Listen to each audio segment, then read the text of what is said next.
speaking to my dad who doesn't speak Korean, I'll still say nay instead of yes because I'm just too in the habit of. 해가 유튜브 프리즘 스튜디오 라방 soon years 곧 thank you so much. 비디오 스타트 soon. 3, 2, 1 go. Saying and Right, so when you're responding in Korean, it's like to show the listener that you're paying attention. yeah, I do that a lot with my dad. He doesn't know what I mean, but he kind of understands, I think. Thank you so much. No, my pleasure. Hey, so I'm from a little bit of everywhere around the world. Why is that? My father, he was in the military, active service, and so we moved around anywhere between 3 months to 3 years, both in the States and overseas. Oh my God, so you have no country, eh? No country. Mainly it would be with the language, so it would be elongating certain vowels either midway or at the end of the sentence to have like a stronger emphasis, more oomph, if they want to be dramatic or something. Could you give me an example of this? Yeah, so before, I guess I would say something like stop. Yeah. It's more of like a firm halt kind of thing. Yeah. But now it's more like stop. Thank you so much for your time. No, of course. Let me answer.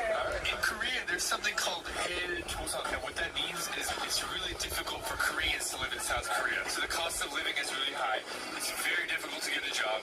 You have to get a lot of education, go to hagwons and like go to secondary school, learn English. But it's hard for outsiders to kind of see that. So what do you think about this like phenomenon? Obviously, they're in a society where everybody's so educated and so well qualified that like that is a big problem for them. Yeah. Whereas coming from South Africa, like just any basic qualification already puts you like steps ahead of the majority of the population. So it's kind of like a weird situation. Like it's hard to grasp that like, oh, you've got like an engineering degree, but you didn't go to like a big university, so you can't find a job. Sounds like they need more job creation. I totally agree. I think they need more small businesses here and more entrepreneurs. Yeah. That's a really good point. The Koreans have a strong culture and good work ethic. So small businesses that I've been to, in comparison to South Africa, they've been 10 out of 10, whereas in South Africa, small businesses, they don't do that well. Not as organized. Yeah, not as organized. They don't work as good. Yeah, not as efficient. More business, more work opportunities. It would be very helpful here. I'm from New York. I have a friend that actually works in a bank here in Korea. Korean person. Yes, a Korean person. Speaks really good.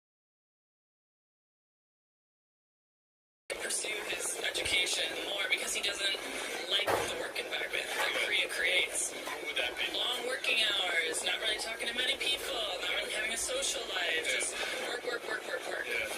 So how would you kind of reconcile the fact that people who have never even been here, see it on TV, see it as such a film country with a high quality of living, but the fact that people like your friend are quite common? I would think that's almost true for any country, kind of wanting to perceive like the good of the country rather than the worst, you know, but Grass is always greener, right? yeah, almost. I guess with your friend, if he moves abroad and maybe he doesn't like it, realizes how good Korea actually is, Yeah. that could possibly happen. He could come back and have a new appreciation. Yeah, so that's the beauty of it. He's got the free will to choose where he wants to go. If he wants to stay here in Korea and work, or if he wants to go to Canada and work, it doesn't really matter. See you later. Hey, where are you from? I'm from Canada. I guess it's difficult probably all around the world. Korea seems to be a particular case. Why do you think that is? Probably a lot of reasons, but one would be like this idea of like corporate modernization. Korea is, dramatically transformed from like Park Chung-hee's era, the dictatorship, and then the economy really boomed very quickly. And so there's a lot of great things that happen from a rapid transformation, I think. But there's a lot of really negative side effects of that as well. And I think those kinds of things factor in. Korea is kind of like a gerontocracy. Korea's population is kind of shrinking now. There's not many people who want to get married because it's very expensive, and raising kids is very expensive as well. Education is very expensive here. And so you have a kind of Growing population of older people. yeah, and they have a lot of voting power, right? And so they get to sort of decide more than young people do directions of the country. And plus they vote really well, whereas young people, if they get a day off, which everybody sort of gets, well, I guess it's a day off, so I'm just going to make it time because of this between them, so that they don't really understand one another. So like, let's say the former generation from the young people now, they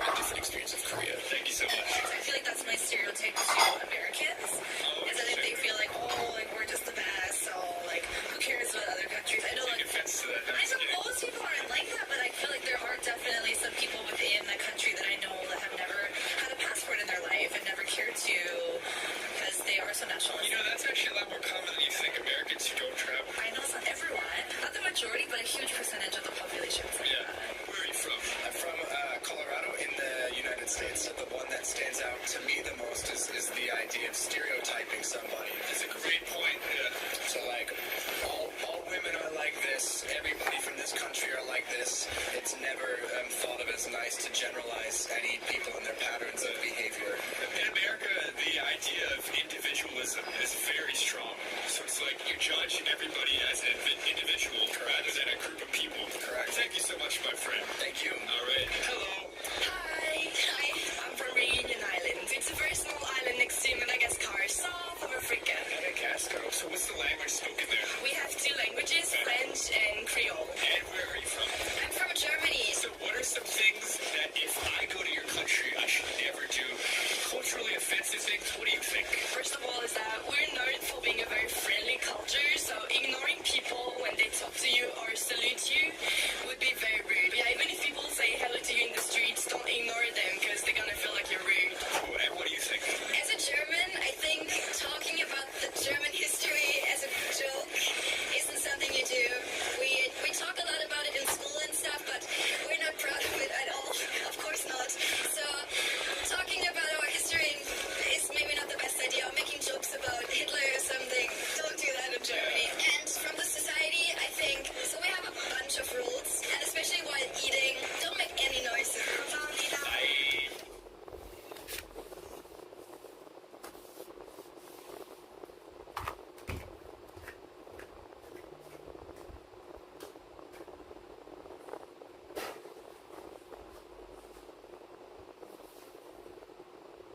어플을 켜고서 번호부만 입력을 하면은 시세가 바로 나오더라고요. 이 차는 2017년식 아반떼 AD 수동 모델입니다. 수동이니까 였는데 시세 교회를 해볼 겁니다. 안녕하세요, 여러분.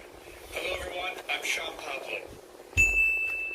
So, as many of you guys know, I do a lot of street interviews on this channel. I've been living in Korea for almost 8 years now and have been doing YouTube for around 7 years. Because of YouTube, I'm able to see the types of people that come into Seoul and hang around in the hot neighborhoods like Hongdae, Itaewon, Gangnam. Throughout the years, I've noticed that there are more and more women coming to visit Seoul. Going along with this, one of my channel hosts often says that it's really difficult to find men to interview on the streets, but it's always extremely easy to find foreign women to interview. So why does it feel like there are way more foreigners who are female in Seoul than ever before? Also, although I am in Seoul, I'm guessing that this is also true in other popular destinations in Korea like Busan and Jeju. Well, while researching this video, I found a certain type of tourism in Korea called Hallyu tourism. For those who don't know, Hallyu means the Korean wave. You can think of it like Korea's influence on the world in terms of media. That's like K-pop, Korean dramas, and movies. So Hallyu tourists in Korea are like the people who love K-pop, love the dramas, love the movies, and are coming here to see their favorite bands or to visit locations or enjoy other activities that are related to these things. According to this statistic, there are twice the amount of female Hallyu tourists than male Hallyu tourists. Also, I found some really interesting articles talking about the smaller section of Hallyu tourists who are women who are coming to Korea to find Korean men. This article claims that many foreign women think of Korean men as being handsome, safe, and more respectful than men from their own country. As another reference, here's what some foreign women I've interviewed on this channel have to say about Korean men. What first comes to mind is that they are hard workers. Really shy, kind of like innocent. Romantic. Yeah, very stylish. They take care of their appearance. Kind. They're very kind.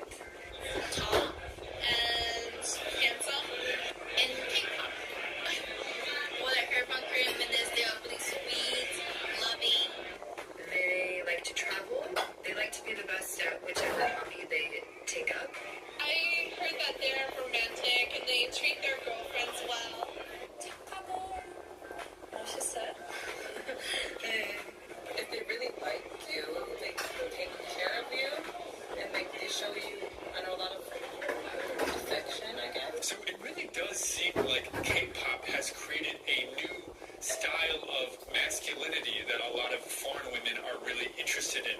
I think of the K-pop style for men as tall, skinny, very stylish, a man who takes care of his hair, maybe even does makeup, is very handsome, and also very kind and respectful. This is very different from the traditional style of masculinity we see in the West, which is like a tall, muscular man with a very sharp jaw. So it's really hard to measure a lot of this stuff with statistics, but we do have to think about, why is BTS so popular in the world? Why are other male K-pop groups also really popular in the world? Well, they dance really well, they can sing, they're very stylish, they're very clean, they're skinny, they're handsome. Also, I've heard from other women that it's very attractive to see men in a group. There's an old saying in English that women love men in uniform. Okay, so we have this new style of sexy guy that a lot of foreign women like. But one big danger of this is that a lot of foreign women, before coming to Korea, could be expecting that when they come here, that all the Korean men are just super stylish, handsome, tall, skinny, kind of like all the K-pop idols, right? In fact, some women have actually said that after coming to Korea. 한국에 오기 전에 원래 뭐 드라마 팬이었거든요. 많이 봤어요? 네, 엄청 많이. 드라마에서 보는 한국인들은 무조건 배우처럼 뭐 잘생긴 줄 생기고. 알았어요. 네. 그랬는데 뭐 역시 집이었구나. 뭐 일반적인 한국인과 드라마에서 보는 한국인은 완전 다르거든요. 네. 행동도 뭐 외모도 뭐 다르죠. 완전 다르죠. 이제는 괜찮은데. 여기 살아보니까 이제 약간 일반적인 사람 많은 걸 이제 알게 된 거죠. 네. 근데 뭐 잘생긴 사람도 있긴 하죠. 네, 물론이죠. For me, I was really into like K-dramas. I really thought it would be more like coupley, more like fireworks, very lovey-dovey. And like, I'm not disappointed. There's a lot of cute dating places, but I thought it'd be more like open. Like I found that Koreans are very conservative. I guess that's just something that really surprised me when I came. Now I want to give my own opinion to Korea. Also, these are just my observations and opinions. If you disagree with me, let's talk about it in the comment section down below. Well, to start, Korea is really safe and modern. It has a lot of the modern amenities that people from developed countries like the US, Singapore, Australia are used to, like transportation, hospitals, technology, Wi-Fi, and the fact that it's so much safer than other countries. Like, for example, I'm from the US, and you kind of have to be careful when going out at night if you're alone. And you can't just leave your stuff on tables in cafes when you go to the bathroom. In Korea, it's much safer to do these things. So this is the perfect combination of things that would make Korea very attractive for young foreign women. Here's what some people I've interviewed have to say about safety in Korea.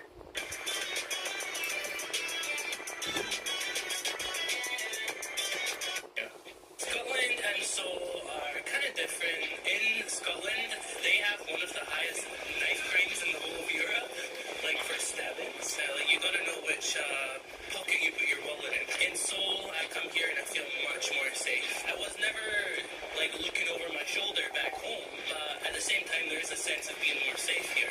As for my mother's case, when she visited Korea, so we went to a buffet and I told her you can just leave your bag at the seat, but she brought it even to the buffet, so that was kind of funny to see for me because I'm just used to the ways it is in Korea now.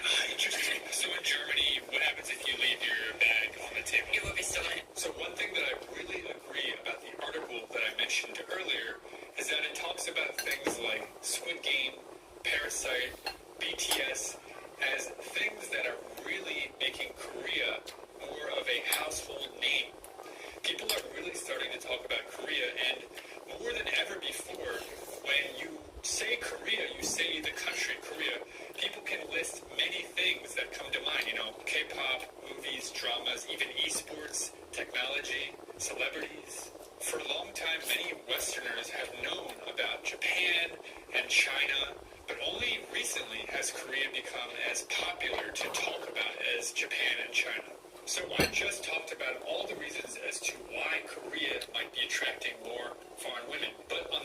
side, in terms of foreigner residents in Korea, people who are actually living here, men still outnumber women. And that has been the case for years now, maybe 10 to 15 years. You might think that this is very obvious. I mean, think about the American military here in South Korea. There are so many male soldiers that have to be here. Of course there are more men than women, but this is actually not what we should be looking at. I want you guys to guess though. Where are most foreigners here in South Korea from? What are the top 3 countries in your opinion? I'll tell you right now. It's China, it's Vietnam, and Thailand. There are around 2 million foreigners currently living in South Korea, and only 146,000 of them are American. That's less than 10% of the foreigner population in Korea. It might not seem like that because Americans stick out. It's easier to spot them in the streets than it is to spot Chinese, Thai, and Vietnamese people.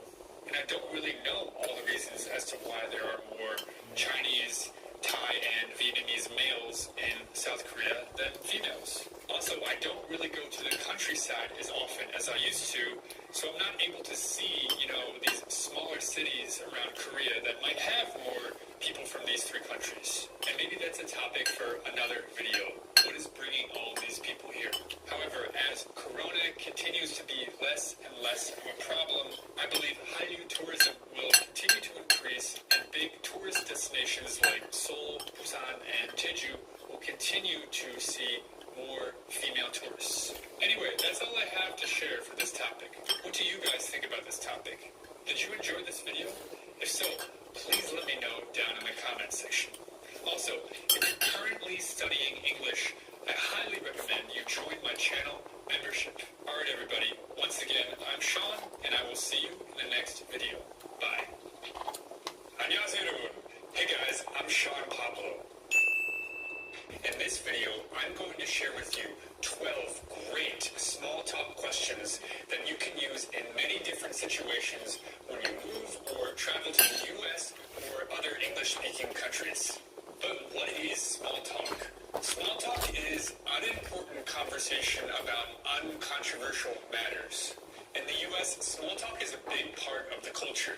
When you go to networking events, or parties, or weddings, or some other kind of social gathering, you usually small talk with people.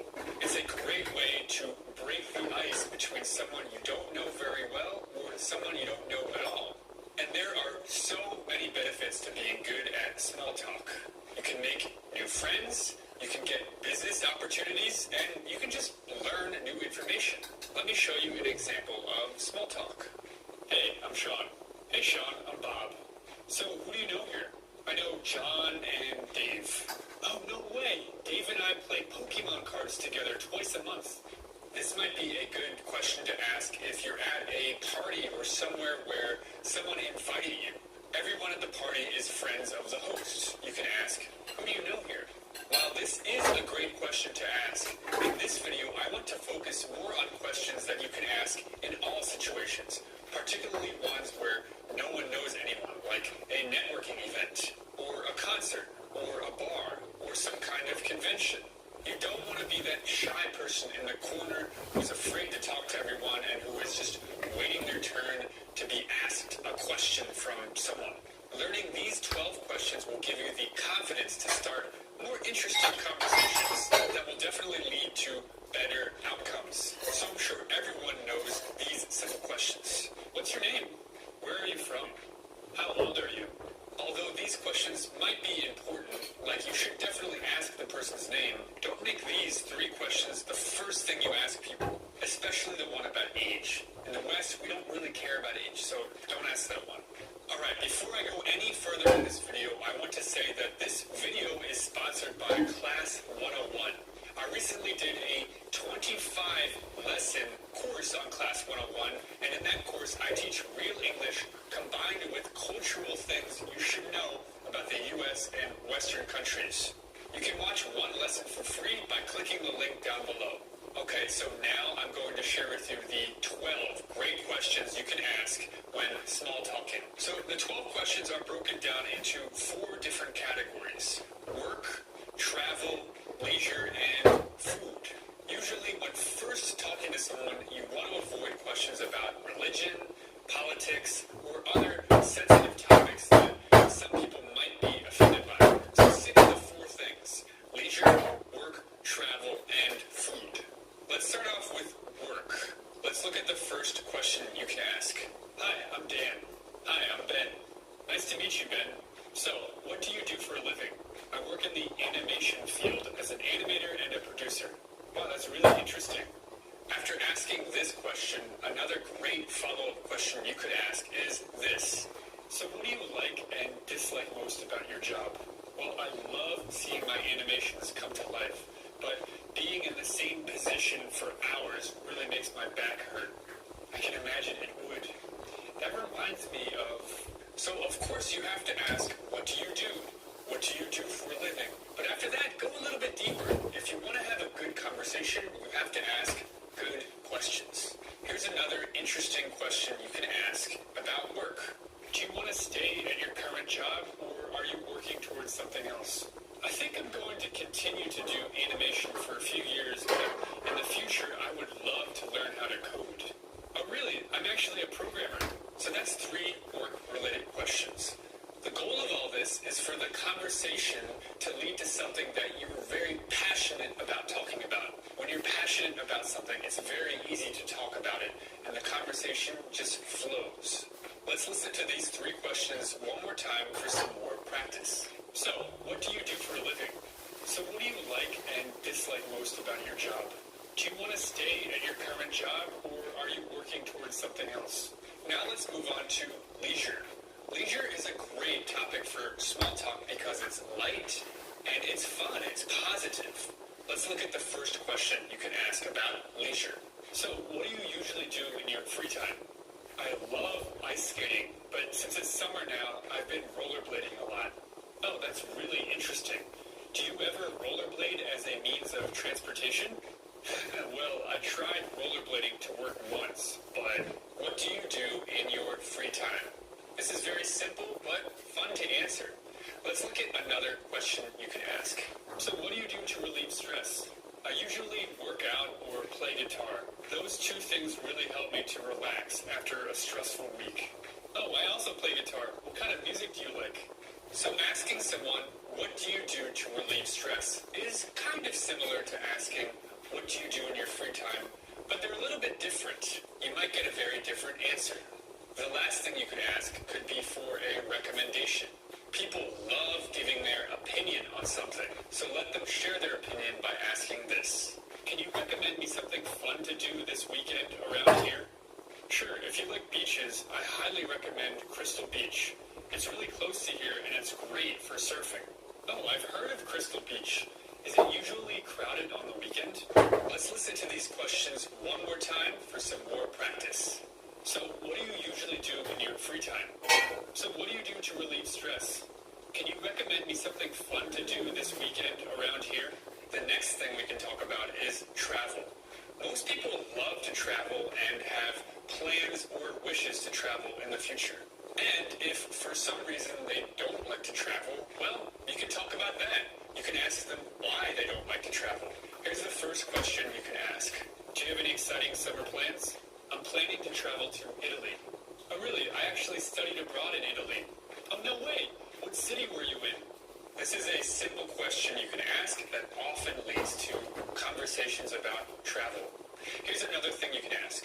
So where's the last place that you traveled to? I went to Barcelona last year. It was a lot different than I expected. And what were you expecting? So asking about recent travel experiences can be a lot of fun to talk about, and you can trade stories. Let's look at the third thing you can ask about travel. What's the best hidden gem around here? That's a great question. I really like John's Taco Shack on Main Street. Not a lot of people know about it.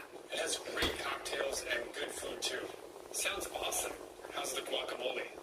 So, a hidden gem is a place that has a lot of value that not a lot of people know about. You can ask this about the current city or location you're in now, or about a certain place they went to that they talked about, or anywhere.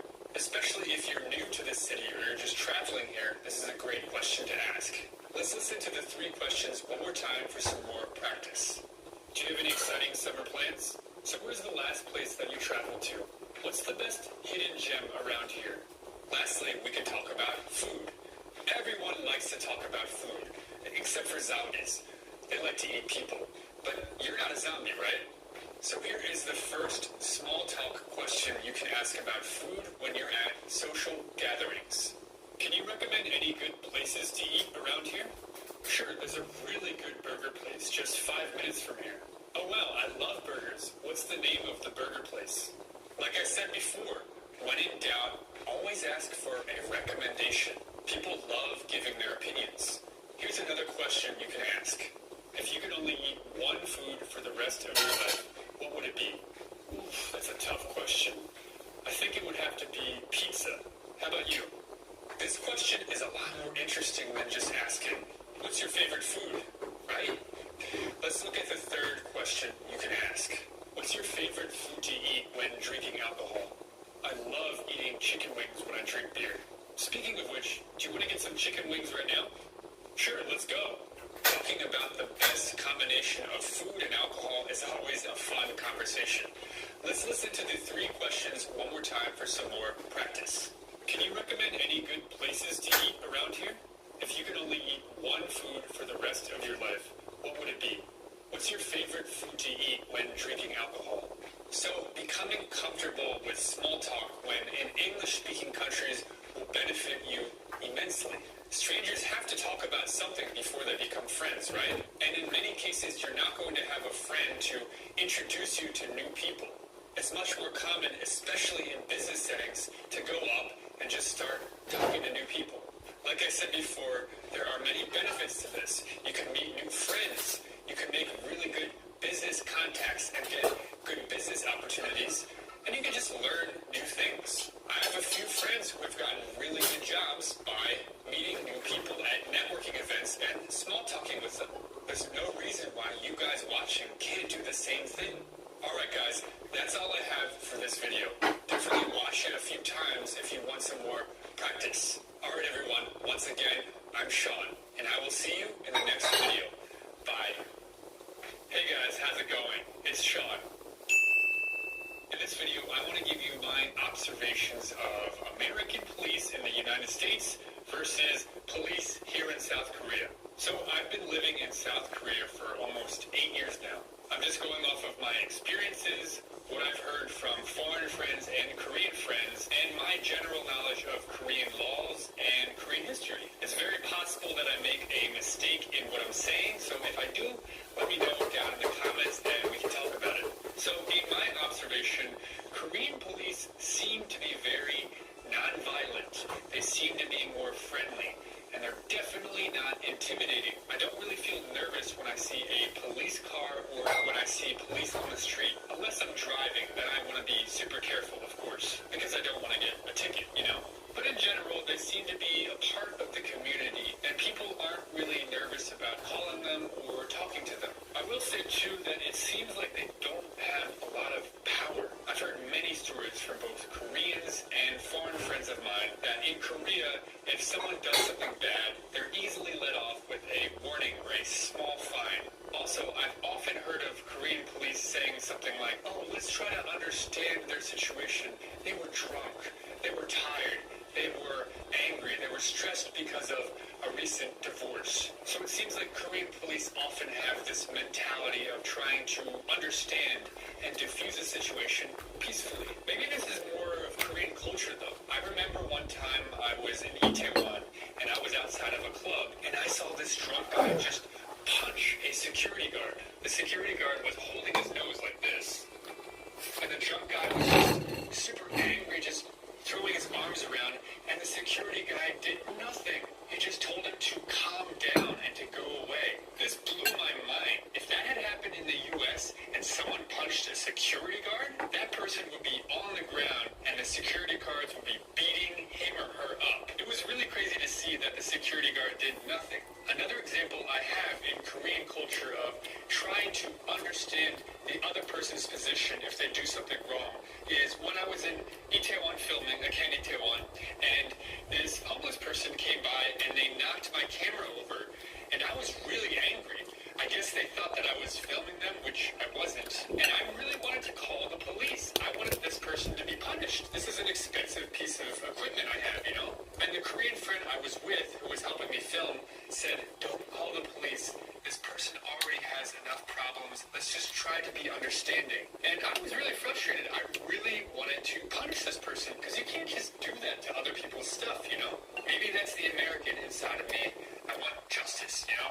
A while back, I was really interested about this culture and how the police in Korea and the authorities in Korea seem to be very forgiving and weak. I'm not saying that they're weak people. I'm just saying that they're not strong in their punishment and their justice. I want to make that distinction because I actually have two friends here in Korea. They're Koreans and they're police officers. So I don't think that they're weak. I just think they don't have a lot of power in the system.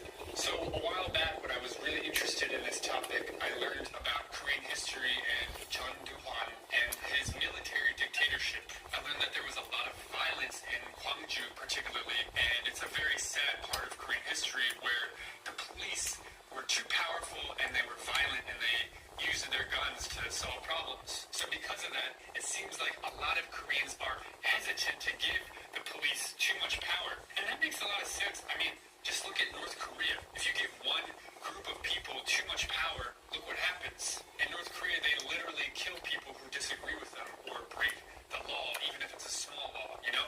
So of course, I'm in general a fan of this kind of decentralization of power. Just look at my Bitcoin t-shirt. Of course, I'm a fan of decentralization. I know I'm summarizing this really complicated history very simply in a few sentences. I know that. But anyway, because of this culture, it definitely feels like bad people in Korea can sometimes do things without getting punished too harshly. Especially as a foreigner, if someone did something bad to me, I might be kind of hesitant to call the police because I'm not sure how much they can do for me.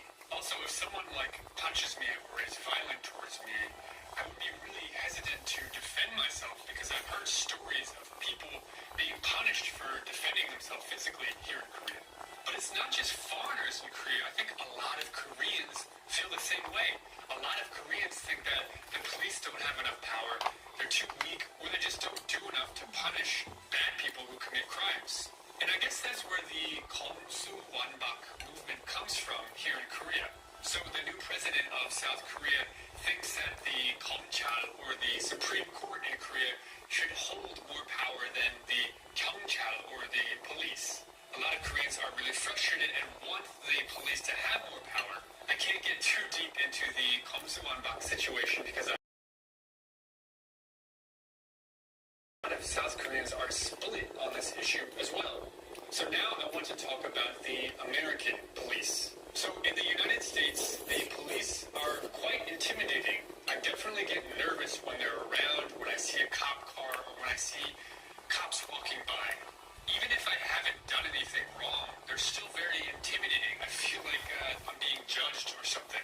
So they're definitely scary to both criminals and many citizens. There's a culture in America of never talk to the police, even if you haven't done anything wrong. There's nothing good that can come out of it. Police in the United States have all sorts of guns, small guns, big guns, gadgets on their belt. They have all sorts of fancy cars and whatnot. I will say, though, that the police in the United States have a very hard job, especially in big cities. Also, it must be very frustrating for them to have this intimidating and scary reputation, even to the people who they're trying to protect. But I understand the frustration of citizens, and I understand why they think that they're scary. So going along with this, there have been a lot of protests in the United States against the police. Many people think that they have too much power, that they use their guns too much, that they are corrupt. I won't give my opinion on the specific protests, but suffice to say, many people in the U.S. want police to have less power. So that's kind of interesting, right? In Korea, a lot of Koreans want the police to have more power. In the U.S., a lot of people want the police to have less power. I don't know what the perfect formula is. I don't know the exact amount of power the police should have in any country. I'm all about empowering themselves, just to not rely too much on the government for protection. Maybe that's one of the positives of Korean men 툴툴에서 going to the 생선 military 쪼가 for 2 먹은 거야. years. you know, you teach someone hand-to-hand comment. 약간 출출해서 생선 조각하고 무 조각 조금 먹는 크게 뭐 지장 있고 있지는 않아. 지금 또 요리하고 있다 요리. 꼬리 있잖아. 꼬리만 따로 지금 요리하고 있어. 내일 아침에 먹으려고. 지금 불 살짝 대표갖고. 야 지금 야 그 생선 2마리 사온 거 있잖아. 그거 거의 다 먹었어 이제. 야 이거 씹어 금방 먹는다 야. 생선 2마리 10kg짜리인데 뭐 백리 형님하고 대가리하고 머리 먹고 내가 그렇지 조금만 먹으면 되지. 많이 안 먹어. You teach them how to use weapons. You teach them discipline. I think that's a really good thing to have more powerful and disciplined citizens. Again, I'm very weary of relying too much on the government. 지금 야 그러니까 두 마리 잡아가지고 두 사람에서 꼬리하고 대가리를 먹고 그러면 4조각 남은 거야. 총 거기서 내가 2조각 하고 지금 2조각 남았어. 2조각. 꼬리 대가리 없고 몸통하고 몸통 하나. For anything. 대방어는 한 마리 사면 한 마리 갖고 왔는데 2마리 갖고. Really. Anyway, though, as an American, I will say that it is very satisfying to know that if someone does something, chance that they're 소방어 5kg짜리니까 5kg짜리인데 대방어 아니냐? 아 대방어가 한 10kg 가냐? 대방어가 한 10kg 가나 보다.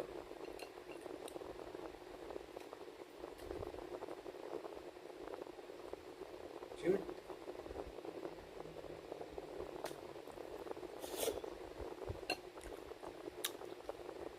대방어 한 13kg, 14kg 가냐?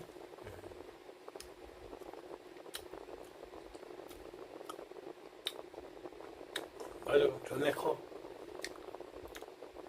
거의 참치만 하지, 참치. 또 팔면 또 사면 되니까. 또 팔면 또 사면 돼.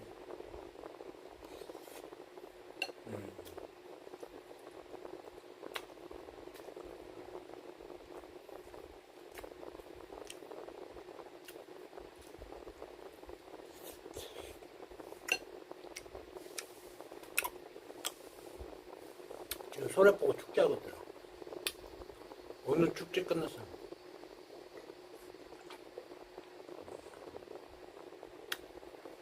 소래포구 오늘 축제 끝났어. 뭐 관심도 없었는데 축제 금방 한자 금방 끝났네. going to get punished. When everything works out well, there's a real sense of justice. Anyway, 야, 아무튼 이 공부가 엄청나다 이거. 집중력이 굉장히 잘 돼. 왜냐면은 자막이하고 이제 이해하고 이해하려고 하니까 이 단어에 대해서 알고 그 의미에 대해서 알고 이렇게 쭉 가는 거야. 뭐 인트로듀스라든지 팩토리라든지 뭐 이그젠플이라든지 원하워라든지 새로운 단어 팩토리 개념. 그래 뭐 잉글리시의 새로운 단어 그걸 또 이제 he, her, she, what 잉글리시의 총망락에 이해를 할 수 있는 그렇지.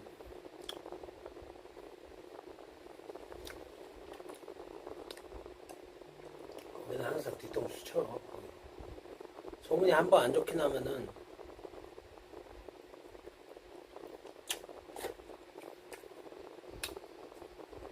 그래서 사람들이 거의 안 가고 쿠팡에서 사는 거야 그냥.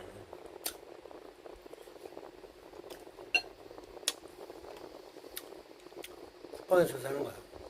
웰컴 hey guys. 쿠팡에서 사는 거야. 웰컴 hey guys. 야 앞으로 이제 외국인하고 이제 대화의 커뮤니케이션도 이제 아주 잘할 것 같다는 내가 생각이 듭니다. 왜냐면 내가 유튜버고 틱톡하고 그리고 내가 예전에 뭐 그런 것도 그러니까 인터뷰 같은 걸 잘하잖아. 내가 해서 저 사람보다 더 잘해. 그 사람은 유튜버고 그걸 하는데 나는 이제 즉흥적으로 가서 이제 하는 거야. 그냥 갖다 들이미는 거야. 내 들이미는 거야. 어마무시하지. 신촌부터 시작해서 홍대.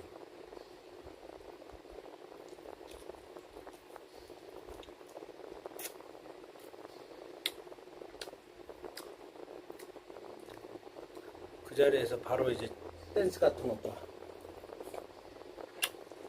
너무 튀면 안 돼. 너무 튀면 안 되고 적당히.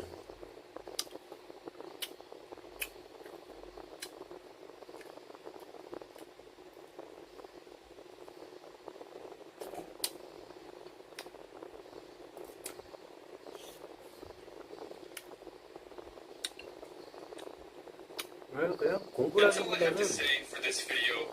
This is an extremely complicated situation, but I just wanted to share some of my thoughts. What do you guys think? Please let me know in the comments down below. Also, if you're currently studying English, I highly recommend you join my channel membership. Anyway, I will see you guys in the next video. Bye. Hey guys. 이 새끼는 무조건 채널 멤버십에 가입을 하라는 거야. 맨 클라이막스가 채널 멤버십 가입 부탁드립니다.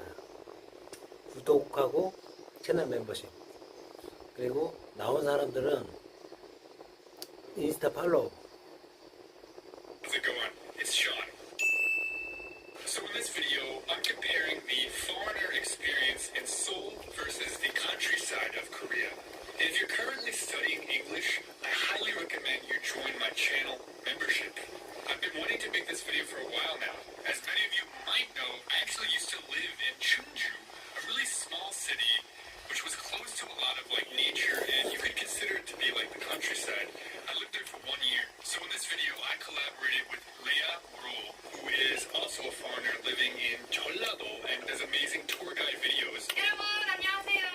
Hi everyone. My name is Leah Moro. I'm living in Sinshan. It's a small city located in Jeollabuk-do province in the south part of Korea. I'm actually a 공무원, which is a civil servant here in Korea, and I'm in charge of the tourism promotion, and I work as a tour guide. So I'm really happy to be part of this video. Let's go! So one thing that I love about living in Seoul is it's so dang convenient. You've got kickboards, bikes you can rent, buses, taxis, the subway. You've got convenience stores, all types of restaurants. 좋아하다면 like.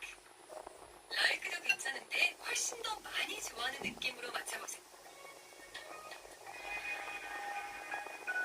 PC bombs. You're seriously never bored if you're living in Seoul. I actually remember it when I was living in Chungju, which was a really small city. I would pretty much go to Seoul every weekend to, meet people, go to meetups, go to language exchanges, go to different stores that I couldn't get to in Chungju. Seoul really is like the center of modern Korea, and all the new cutting-edge technology is here.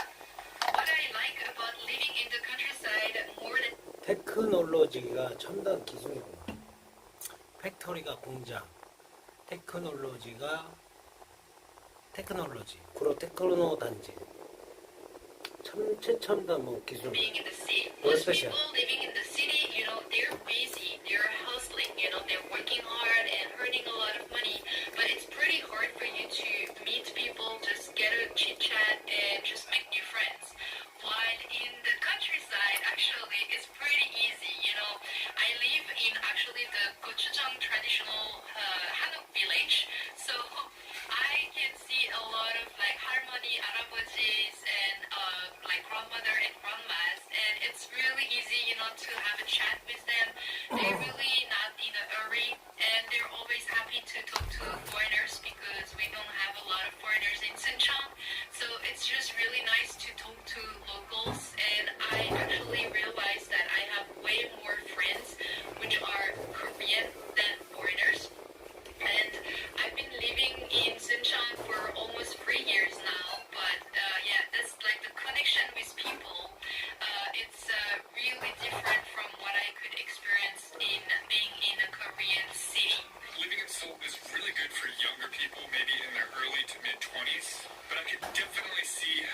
once you get into your late 20s, 30s, 40s, and you're starting a family, you might want to go somewhere more quiet and more relaxed. And so if I had to say one thing that I don't like about living in Seoul is that there's always so much noise. All the time you're hearing these, delivery bikes go by. And especially if you're trying to sleep or relax, or you're in a cafe, or you're trying to film something, it's really not the best. So I will be honest, being in the countryside, sometimes the transportation is not an option. Basically, you need to have a car or you need to have your scooter because it's really hard to find like a good transportation system. Korea is getting better at it, but it's still a big issue for me. Sometimes there is only 2 or 3 buses a day. For example, for me from Suncheon to go to Seoul, I only have 4 buses a day, and the last bus is at 3:30 p.m. So, if I finish work at 6 p.m., then it's impossible for me to go to Seoul in the evening. So I just have my scooter, and I like it a lot. But yeah, that's something that is a little bit tricky, especially if you want to move to other cities. Another thing is personally, I miss actually living in the countryside. You sometimes don't have a lot of like museum, you don't have a lot of like events, or it can be difficult to go to the cinema or just hang out and have some concerts. So in that matter, I really prefer like the living in the city because you have way more like cultural events and like fashion events, and I love to travel, so I love travel meetings and stuff, and it's pretty hard to find it in the countryside. I think one misconception about Seoul and living in a big city like Seoul is that there's not a lot of nature, and that there's just a ton of buildings and restaurants and houses and just development. But as you can see, I'm currently in Yeoncheon Park, which is kind of like Central Park, but in Yeonnam-do. And there's a really nice park here that I walk in all the time. There's also a ton of mountains in Seoul, like Bukhansan and Namsan and Achasan. So for someone like me who needs to be around nature, Seoul is actually a lot better than most people would think. Of course, it might be hard to compare to living in the countryside where you're literally surrounded by nature all the time, but it's really not bad. Lots of people walk their dogs here, people go on picnics here. Of course, there's the Han River. So yeah, I think this is a popular misconception about living in Seoul that I want to dispel. So actually many people, they will think, oh, what do you have to do in the countryside? Life must be so boring. Especially for me in Suncheon or in Gwangju city, not too far from Suncheon. We have so many like museums, we have a lot of festivals. So, if you like the nature, if you like hiking, we have a lot of national park. It's more quiet, it's more calm, it's less stressful, and it's just really nice. But you also have friends, you also have restaurants and coffee shop. If you live in Jeolla province, you have a lot of like beach and like seaside, coastline. So if you enjoy the nature and wildlife, you can go camping also. So I really like it. I never get bored here. In terms of loneliness, I'm definitely not lonely here. I have tons of friends who live in Seoul. Seoul's population density is so high that there are just people living close, like in Itaewon, Gangnam, Hongdae area. There's always new friends to meet, Koreans and foreigners. So definitely not lonely, but I can say that I got lonely at many times when I was living in Chungju, especially since I didn't speak Korean. But I guess on the flip side, that loneliness forced me to practice Korean. But I can see how if you've only ever lived in Seoul, you might not be motivated to speak as much Korean or learning. So that could definitely be a bad thing in the end. Even if I live in the countryside, sometimes it's hard to meet and connect with people. And the thing is, I have like a different timetable than most people. Most people will work Monday to Friday and take the weekend off. I cannot do that because I'm a tour guide. So usually my days off are on Wednesday, Thursday, or on weekdays. And people are working during this time.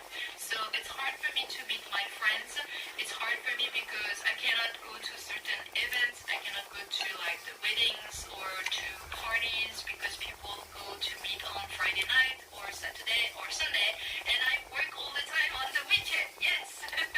So yeah, I do feel lonely, but I don't think it's because I live in the countryside. I think it's more about my schedule and my work life, which doesn't really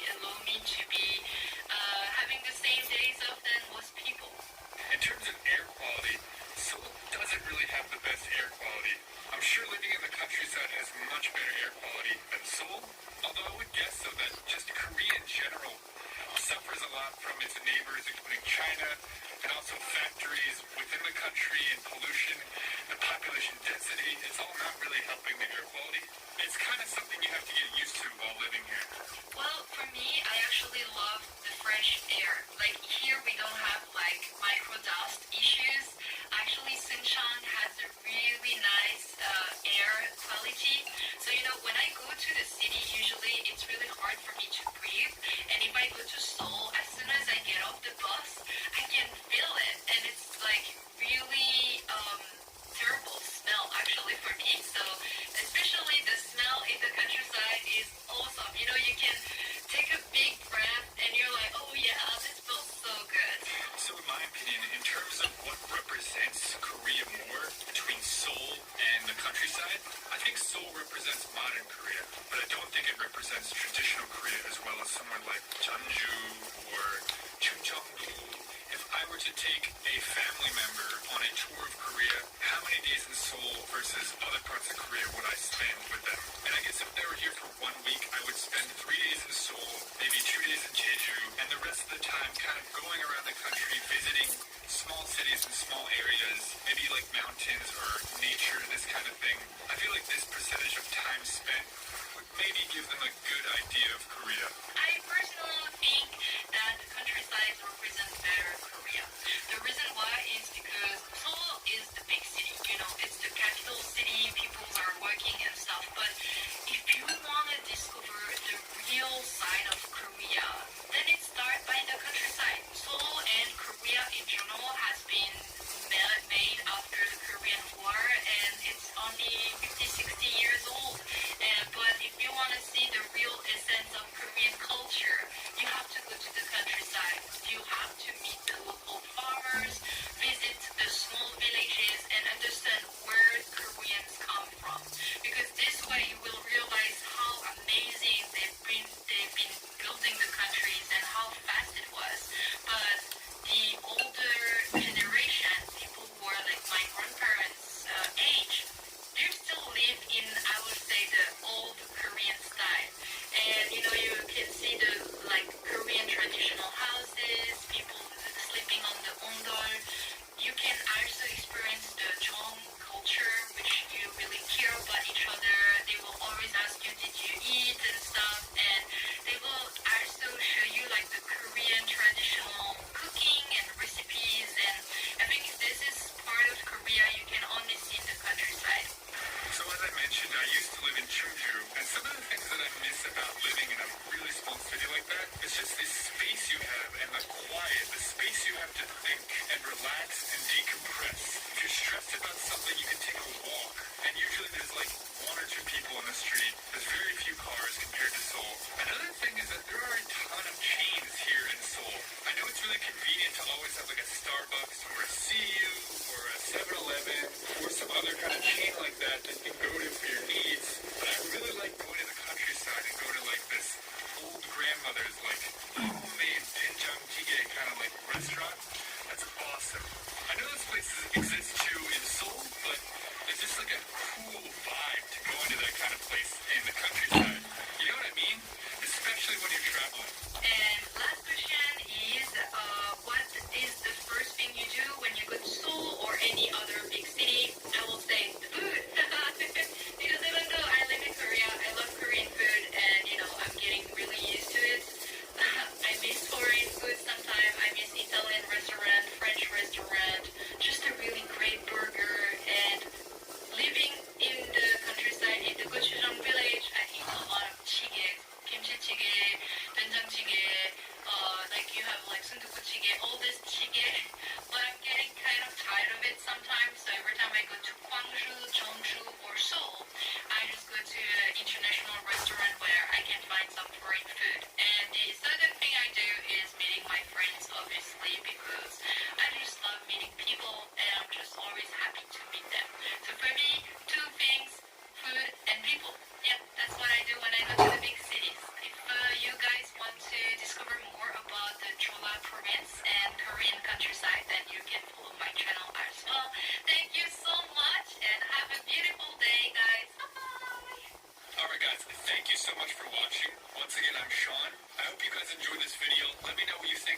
comments down below. I will see you next time.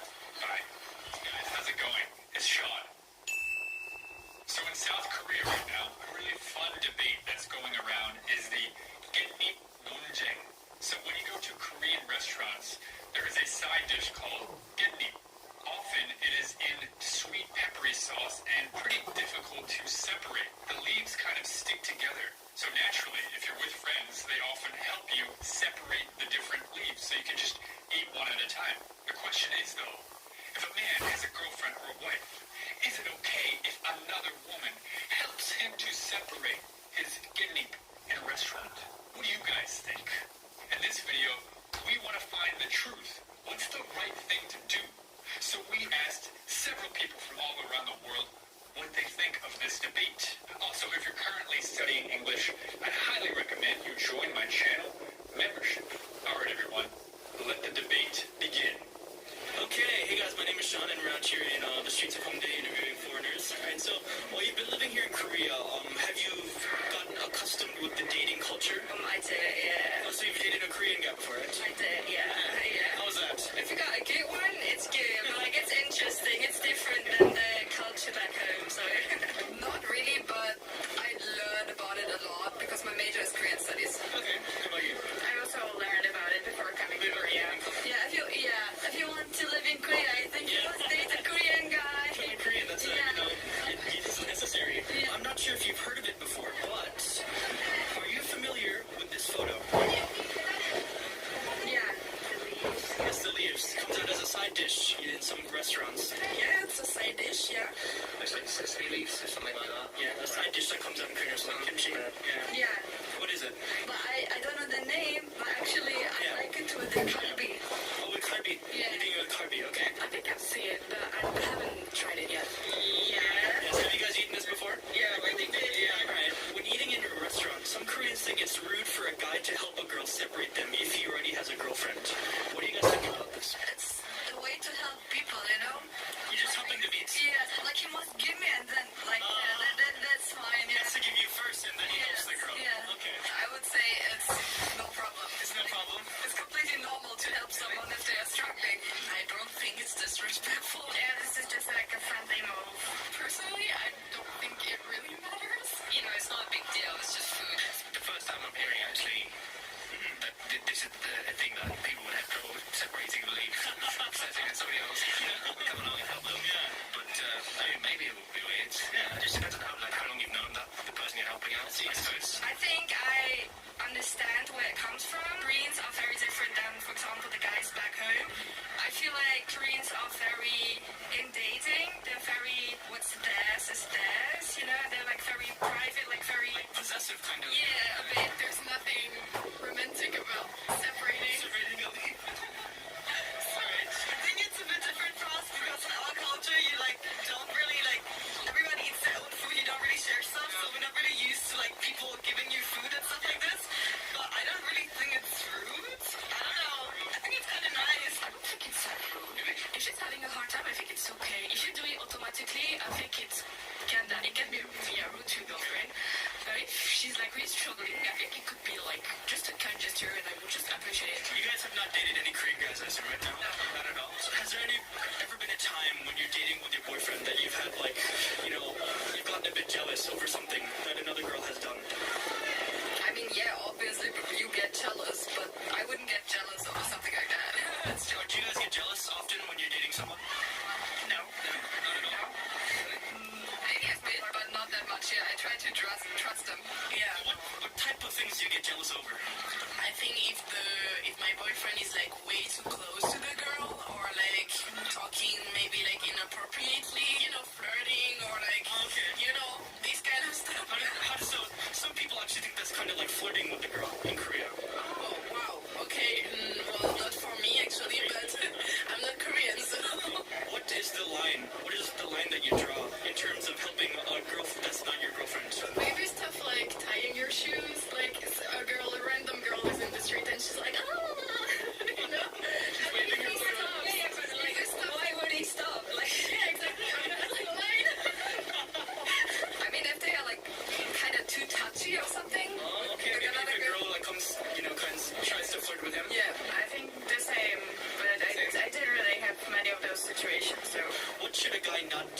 as a girlfriend to another girl? Well, personally, I'm very easy. Like, I don't really care. Like, I have a lot of guy friends, so I can't, like, expect the guy not to have any girlfriend. You don't get jealous, really? No, I don't. If we're dating, I know you like me, you love me, so helping out another friend or, like, being around other girls should not be an issue. Like, that's about trust, in my opinion. Where's the line in helping someone? I think getting into too much physical touch, I think. Well, let me help you separate that weight from you. Yeah, I don't know, like, yeah, for me, maybe too much physical contact, I don't know, yeah. The line drawing moment would be about, like, too much touch, like, more of, like, intimate touch. I think it depends on the intention. If you're just helping somebody out because you want to be nice or somebody's in trouble, I would always want my boyfriend to help them out. Like, girls, like, passing out on the street, I would always want him to help him. But if he has, like, bad intentions, so it's like, oh, yeah, like, if I do her a favor, she will maybe text me something even though I have a girlfriend. That would be where If they, like, look at other girls and are thinking, like, he's cute or maybe, but he has a girlfriend, then I don't know. Some other things that I've heard from some other Europeans is that she kisses, you know, with another girl. Do you have problems with that? if it's part of the culture, it's fine. Yeah, part of the culture, like, if you say hello. When I get jealous, usually it's because they lie. If my boyfriend lies to me and I discover it, I get, like, I don't know, if he lies about, like, going somewhere he didn't tell me. And, like, if for example, he made a girl, even if I know this girl, I would be extremely jealous. Like, what are some examples of kind gestures that a guy who has a girlfriend should never do to a girl? If he touches her hair, I hate it. Like, just like this. I just think it's really, like, intimate with your boyfriend or girlfriend. And if my boyfriend touches another girl's hair, I would hate it. I suppose it differs from person to person, I guess. You just, like, set boundaries with the other person, with the person you're dating, so there's really no way to, like, approach it from a general perspective. Has, the Korean person that you've dated before, or maybe now, have they ever gotten jealous? Yeah, because, like I said, I have a lot of, like, guy friends, and, like, a lot of my friends back home are guys as well. You got very, like, you know, like, kind of possessive, like, jealous, but for no needs, you know? Do you think they get jealous sometimes? Yeah. Over what? What's one of the things that they got jealous over? Everything. Everything? Yeah. For example, what's the first thing that comes to your mind? Well, I have a boyfriend, so I'm gonna talk for him. If I go out in a pub, club, bar, he's not gonna get mad, but he's gonna be like, yeah, but there's gonna be other guys looking at you. But this is not my fault. I mean, I think most guys here, they're jealous, but because of other guys, not because they don't trust their girlfriend, but because they don't trust the men. It's more jealousy rather than trust, you're trying to say. The thing is that they complain to you and are like, oh, you shouldn't go out. But if you trust me, then why? But They don't get very, very jealous in France. I think it depends on the person, you know. But I mean, like, you need to be jealous for a reason. So when you're dating someone, how would you rate your jealousy on a level from 1 to 10? I would say around 6 or 7. 6 or 7? Okay, that's a pretty... I think it's normal, at least for a girl, because usually girls are get more jealous, like, more easily than boys. Better than no jealousy, you know? Exactly. All right, thank you for coming out today. And, yeah, I hope you have a wonderful time here in Korea. Give me a thumbs up.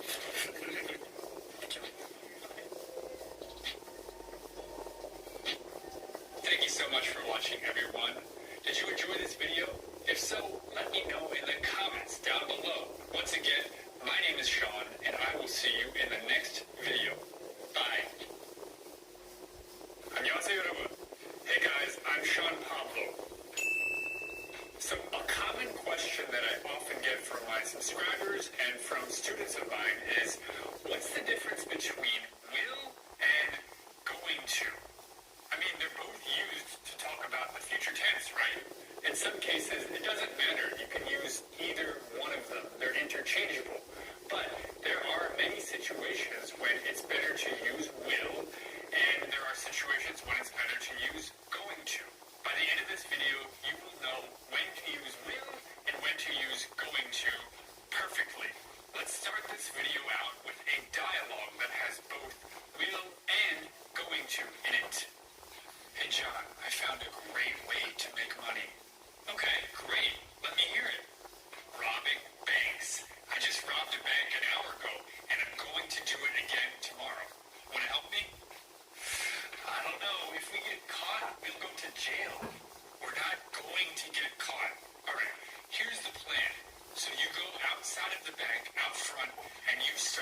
dancing like a crazy person. While you're doing that, I go in the back where the employees are, and I take the money, and then we both run away. Perfect, right? I don't think I can help you. My girlfriend said if I do anything stupid again, she'll leave me.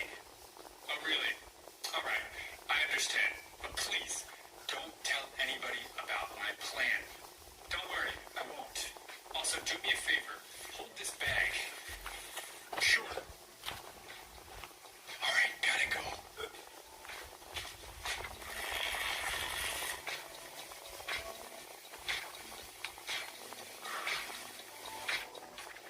Remember, guys, don't rob banks.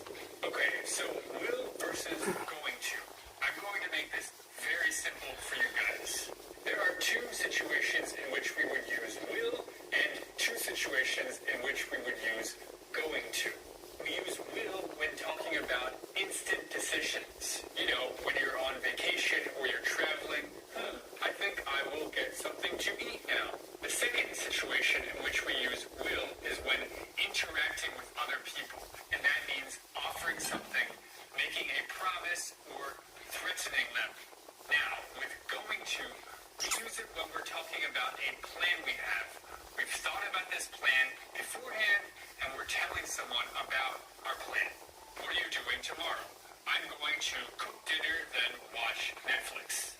The second situation in which we would use going to is when we're making a prediction with very clear evidence. For example, there's a basketball game and the score is 70-0. In this situation, you can say, I think the team with 70 points is going to win. Also, remember that will is often shortened. Instead of saying I will, we usually say I'll. Instead of saying they will, we usually say they'll, she'll, he'll, you'll, like this. Okay, so let's go a little bit deeper into will. So, making instant decisions. Maybe you're at a festival, or you're traveling, or really any situation, and you decide to just do something. There isn't a big plan or reason behind it. You just feel like doing it, or you think it's a good idea. Let's look at an example. Hey, John, are you hungry? What should we have for dinner? I'm not too hungry.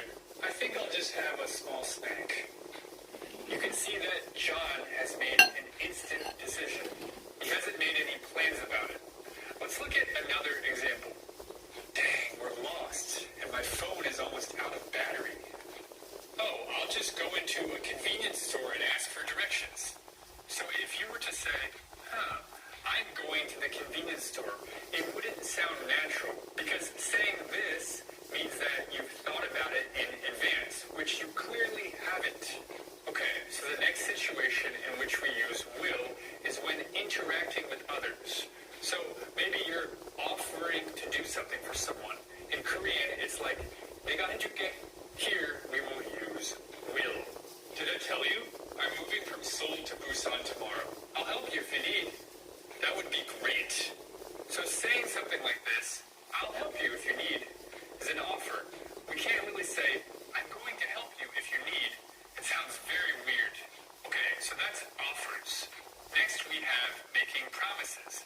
This is another form of interaction we have with someone else. Again, we will use will. Hey, do you promise not to tell the police about what I did? Of course, I won't tell anyone. Remember that won't is the shortened version of will not. Okay, so offers and promises are both interacting with other people. How about when making a threat? Well, that's definitely an interaction, right? In this case, we would also use will. Let's look at an example. Hey, what are you doing? Nothing. You better get out of here now or I'll call the cops. So these are all the situations in which we would use will instead of going to. Making instant decisions and interacting with others, which is just making offers, promises, and threats. Let's listen to the examples one more time for some more practice. Hey John, are you hungry? What should we have for dinner? I'm not too hungry. I think I'll just have a small snack. Dang, we're lost, and my phone is almost out of battery. Oh, I'll just go into a convenience store and ask for directions. Did I tell you? I'm moving from Seoul to Busan tomorrow. I'll help you if you need. That would be great. promise not to tell the police about what I did. Of course, I won't tell anyone. Hey, what are you doing? Nothing. You better get out of here now or I'll call the cops. Now let's move on to going to. We use going to when talking about plans we've made or making predictions with clear evidence. This is the opposite of will, right? Because will is used when making instant decisions. Let's look at how we use going to talk about plans. Hey Bob, are you busy tomorrow evening? Yeah, I'm going to go to the store tomorrow to buy some masks, tape, and bags. What do you need that stuff for? It's a secret, sorry. Here's another example. Next summer, I'm going to visit France and see the Eiffel Tower. What are your plans for next summer? Next summer, I'm going to take knitting class so I can make some bags. Now, let's move on to making predictions about something with clear evidence. Here's an example. Hey, how much do you think these diamonds are worth? I'm not sure, but I do know one thing. We're going to be rich. Here's another example. Man, there are police everywhere. We're going to get caught. Relax. Take a deep breath. Just go outside and start dancing like a crazy person. Let's listen to these examples one more time for some more practice. Hey Bob, are you busy tomorrow evening? Yeah, I'm going to go to the store tomorrow to buy some masks, tape, and bags. What do you need that stuff for? It's a secret, sorry. Next summer, I'm going to visit France and see the Eiffel Tower. What are your plans for next summer? Next summer, I'm going to take knitting class so I can make some bags. Hey, how much do you think these diamonds are worth? I'm not sure, but I do know one thing. We're going to be rich. Man, there are police everywhere. We're going to get caught. Relax. Take a deep breath. Just go outside and start dancing like a crazy person. All right, everyone. Quiz time. 이것을 영어로 번역해보세요. 나 이제 숙제 해야 되는데 너무 어려워. 내가 도와줄게. 네가 계속 그렇게 행동하면 너네 엄마한테 말할 거야. 저는 다음 주에 부산으로 가서 서빙을 할 거예요. 난 도박을 너무 못해서 계속하면 돈을 다 잃을 거야. Also, in some cases, you can use both will and going to. For example, when making general predictions about the future. I think it will rain tomorrow. I think it's going to rain tomorrow. Above all, don't stress about using will and going to perfectly. Even if you use will and going to wrong, most of the time native speakers will understand what you're saying. Just watch this video with the mindset of gently fixing your bad habits and creating good habits. Now, let's watch the dialogue from the beginning one more time.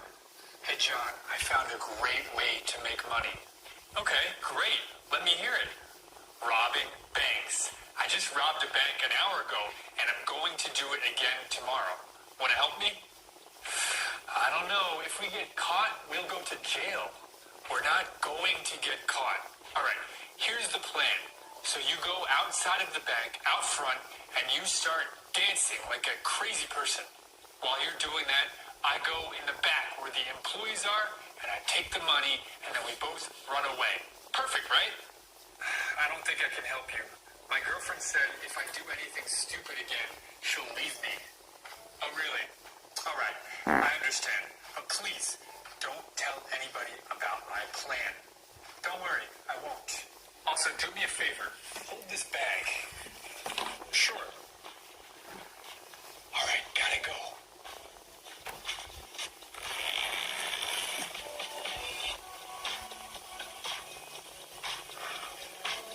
All right, everybody. That's it for this video.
enjoy it?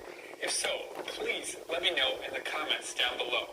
And remember, don't rob banks. It's not a nice thing to do. Alright everyone, I'm Sean and I will see you in the next video. Bye. Stop. Take language lessons online with Preply Tutor. Learn a language live. Yeah, exactly. I mean, if they are like kind of too touchy or something.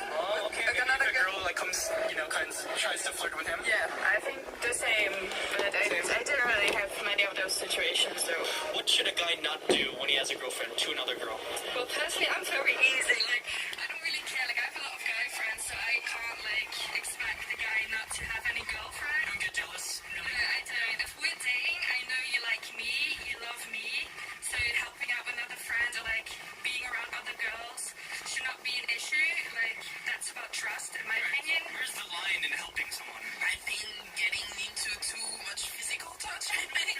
Well, let me help you separate that lane for you. Yeah, I don't know, for me, maybe too much physical contact, I don't know, The line drawing moment would be about like too much touch, like more of like intimate touch. I think it depends on the intention. If you're just helping somebody out because you want to be nice or somebody's in trouble, I would always want my boyfriend to help them out. Like, girls like passing out on the street, I would always want him to help them.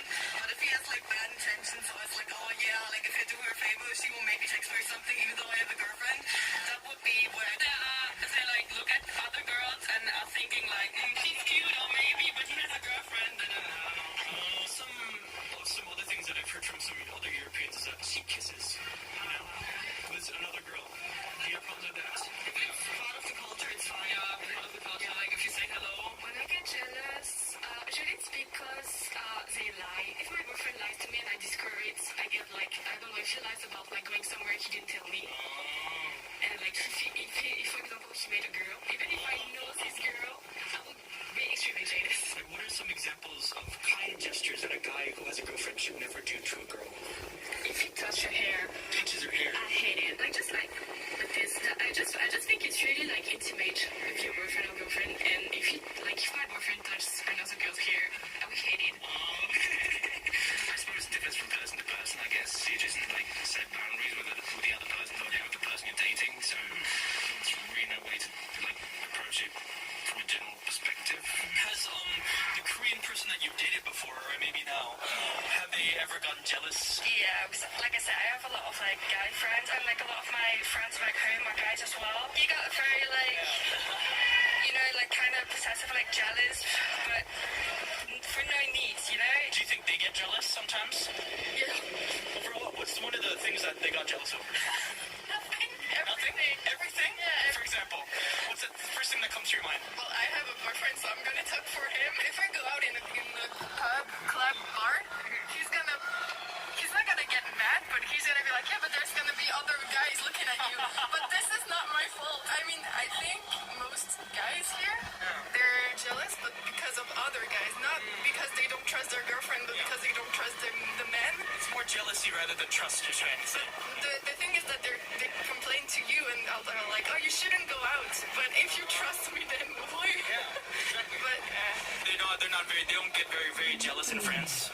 I think it depends on the person, but I mean, you need to be jealous for a reason. So when you're dating someone, how would you rate your jealousy on a level from 1 to 10? I would say around 6 or 7. 6 or 7? Okay, that's a pretty... I think it's normal, at least for a girl, because usually girls are get more jealous, more easily than boys. Better than no jealousy, Exactly. All right, thank you for coming out today, and I hope you have a wonderful time here in Korea. Give me a thumbs up. Good job. Thank you so much for watching, everyone. Did you enjoy this video? If so, let me know in the comments down below. Once again, my name is Sean, and I will see you in the next video. Bye. 안녕하세요, 여러분. Hey guys, I'm Sean Pablo. So a common question that I often get from my subscribers and from students of mine is, what's the difference between will and going to?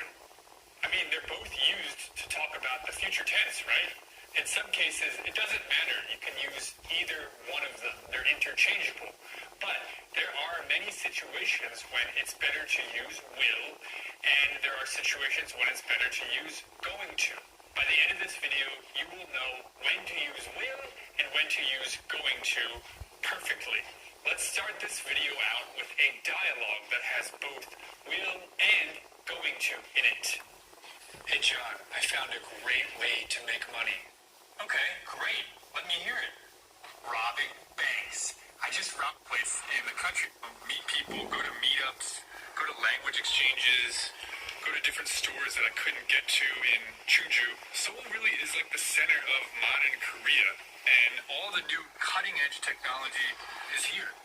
What I like about living in the countryside more than being in the city. Most people living in the city, they're busy, they're hustling, they're working hard and earning a lot of money, but it's pretty hard for you to meet people, just get a chit chat and just make new friends. While in the countryside, actually, it's pretty easy. I live in actually the gochujang traditional Hanok village, so I can see a lot of like harmony, 할아버지's and like grandmother and grandmas, and it's really easy, to have a chat with them. They're really not in a hurry, and they're always happy to talk to foreigners because we don't have a lot of foreigners in Suncheon. So it's just really nice to talk to locals, and I actually realized that I have way more friends which are Korean than foreigners. And I've been living in Suncheon for almost 3 years now, but that's like the connection with people. It's really different from what I could experience in being in a Korean city. Living in Seoul is really good for younger people, maybe in their early to mid-20s. But I could definitely see how once you get into your late 20s, 30s, 40s, and you're starting a family, you might want to go somewhere more quiet and more relaxed. And so if I had to say one thing that I don't like about living in Seoul is that there's always so much noise. All the time you're hearing these, delivery bikes go by. And especially if you're trying to sleep or relax, or you're in a cafe, or you're trying to film something, it's really not the best. So I will be honest, being in the countryside, sometimes the transportation is not an option. Basically, you need to have a car or you need to have your scooter because it's really hard to find like a good transportation system. Korea is getting better at it, but it's still a big issue for me. Sometimes there is only 2 or 3 buses a day. For example, for me from Suncheon to go to Seoul, I only have 4 buses a day, and the last bus is at 3:30 p.m. So, if I finish work at 6 p.m., then it's impossible for me to go to Seoul in the evening. So I just have my scooter, and I like it a lot. But yeah, that's something that is a little bit tricky, especially if you want to move to other cities.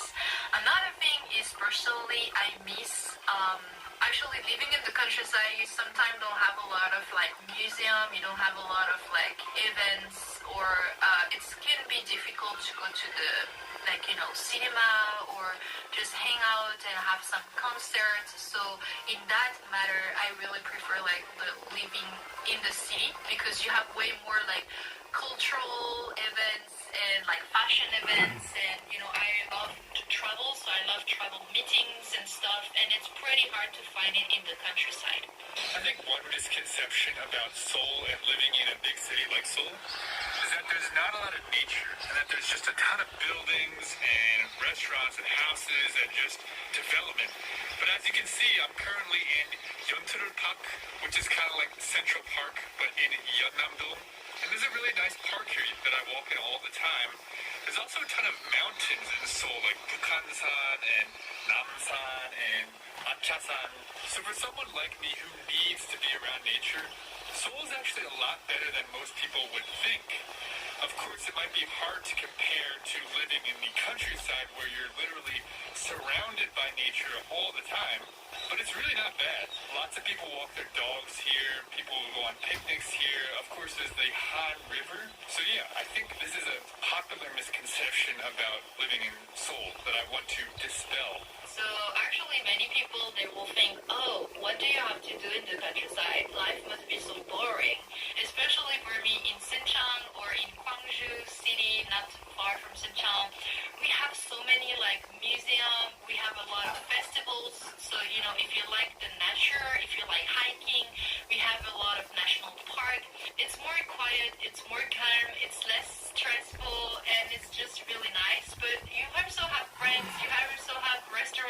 coffee shop.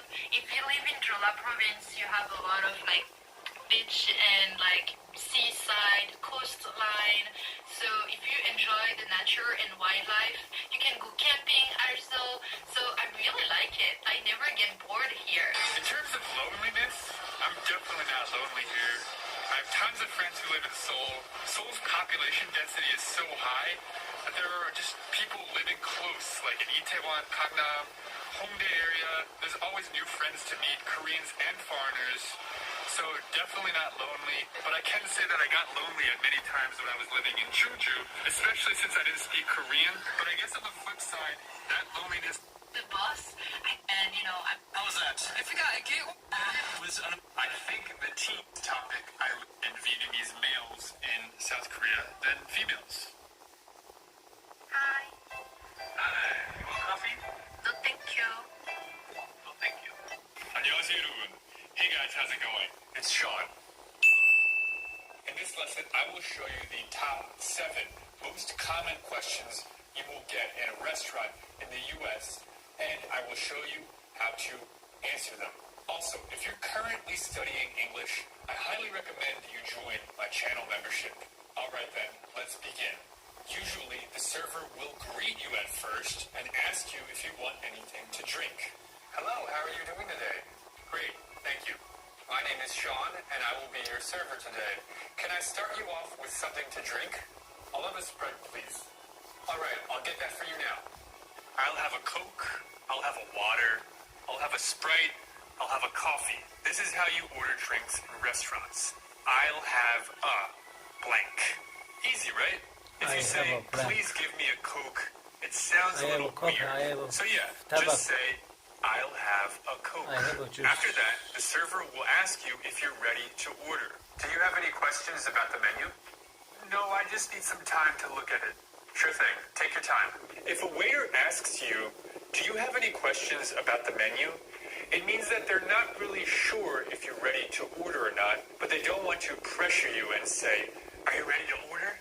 So them asking, do you have any questions about the menu, is them politely asking if you're ready to order.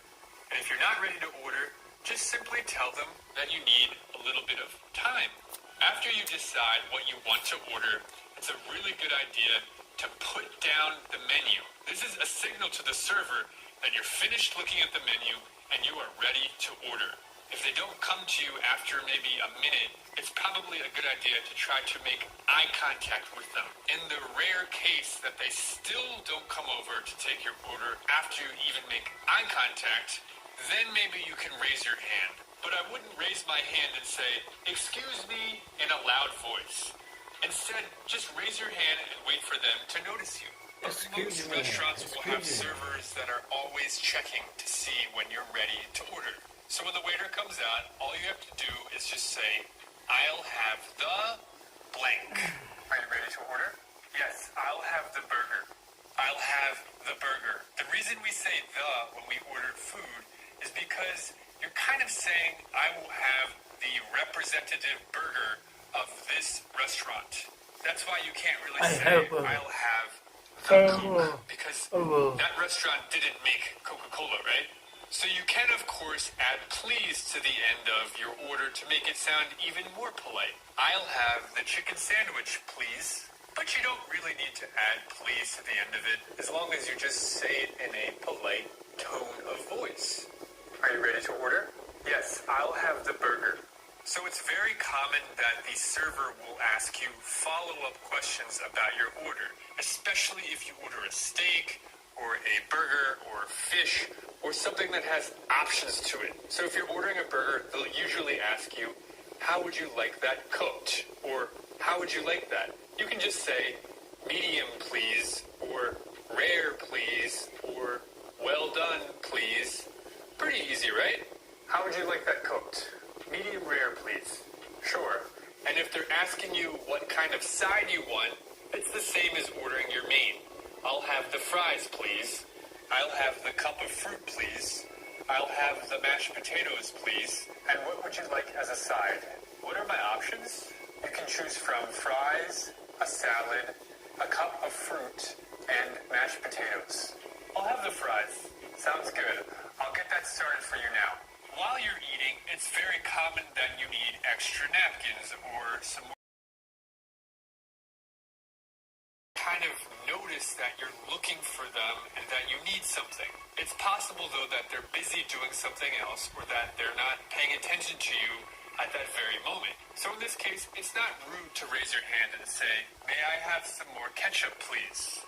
May I have some more water, please? May I have some more napkins, please?" This is how you ask for refills, extra napkins, anything else you might need while you're still eating. When you're finished eating and you're ready to go, make sure that you put your knife and fork down and make it seem that you're completely done eating. The waiter will likely visit your table and ask you if they can clear any plates away from the table. This is your chance to ask for the check. All you have to say is, "May I have the check, please?" Or, "I'll have the check, please. Can I clear some of these plates out of your way?" "Sure. Also, can I have the check, please?"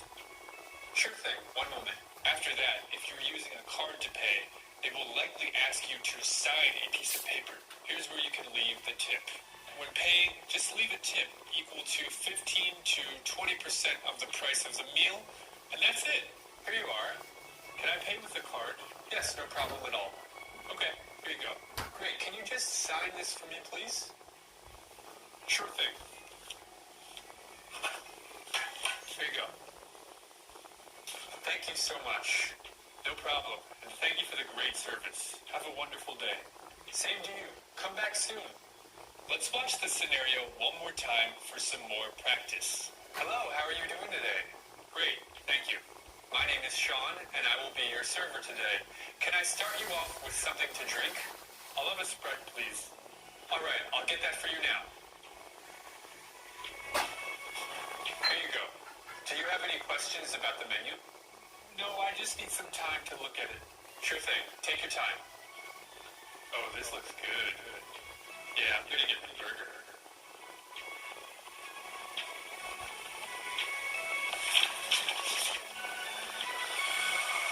Are you ready to order?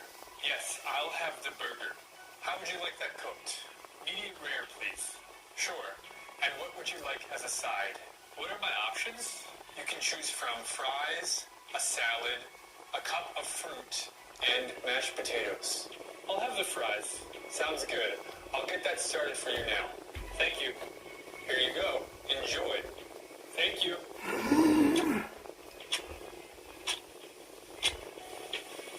Oh, I need some more ketchup. How is everything? Do you need anything? The burger is fantastic. I'm glad to hear that. Could I have some more ketchup, please? Certainly. Can I clear some of these plates out of your way? Sure. Also, can I have the check, please? Sure thing. One moment. Here you are. Can I pay with a card? Yes, no problem at all. Okay, here you go. Great. Can you just sign this for me, please? Sure thing. Here you go. Thank you so much. No problem. And thank you for the great service. Have a wonderful day. Same to you. Come back soon. All right, everyone. Was this useful for you? Please let me know in the comments down below. If so, I'll make more videos like this. Once again, I'm Sean, and I will see you in the next video. Bye. 안녕하세요, 여러분. Hey guys, how's it going? It's Sean. So South Korea is developing very quickly. There are now many South Korean companies that are very well known around the world. Samsung, LG, Hyundai, K-pop, K-dramas, Korean movies are also extremely popular. For people living inside the country, much of Korea, particularly Seoul, is developing at the speed of light. New companies, new stores, new technology. Out with the old and in with the new. The development is faster than any country I've ever been to. It got me thinking though, is Korea developing so fast that it's in danger of losing its cultural identity? I mean, just look at the Korean language. More and more we're seeing English loanwords. You walk around Seoul and you see tons of English signs. Recently, the new president with his political administration announced that he's going to get rid of Korean age in legal contexts. What other traditions will fade away as Korea continues to develop and adapt to the modern world. So in this video, we asked several foreigners living here in Korea from all around the world what they think of this question. Is Korea developing so fast that it's in danger of losing its traditions and its cultural identity? Without further ado, let's begin.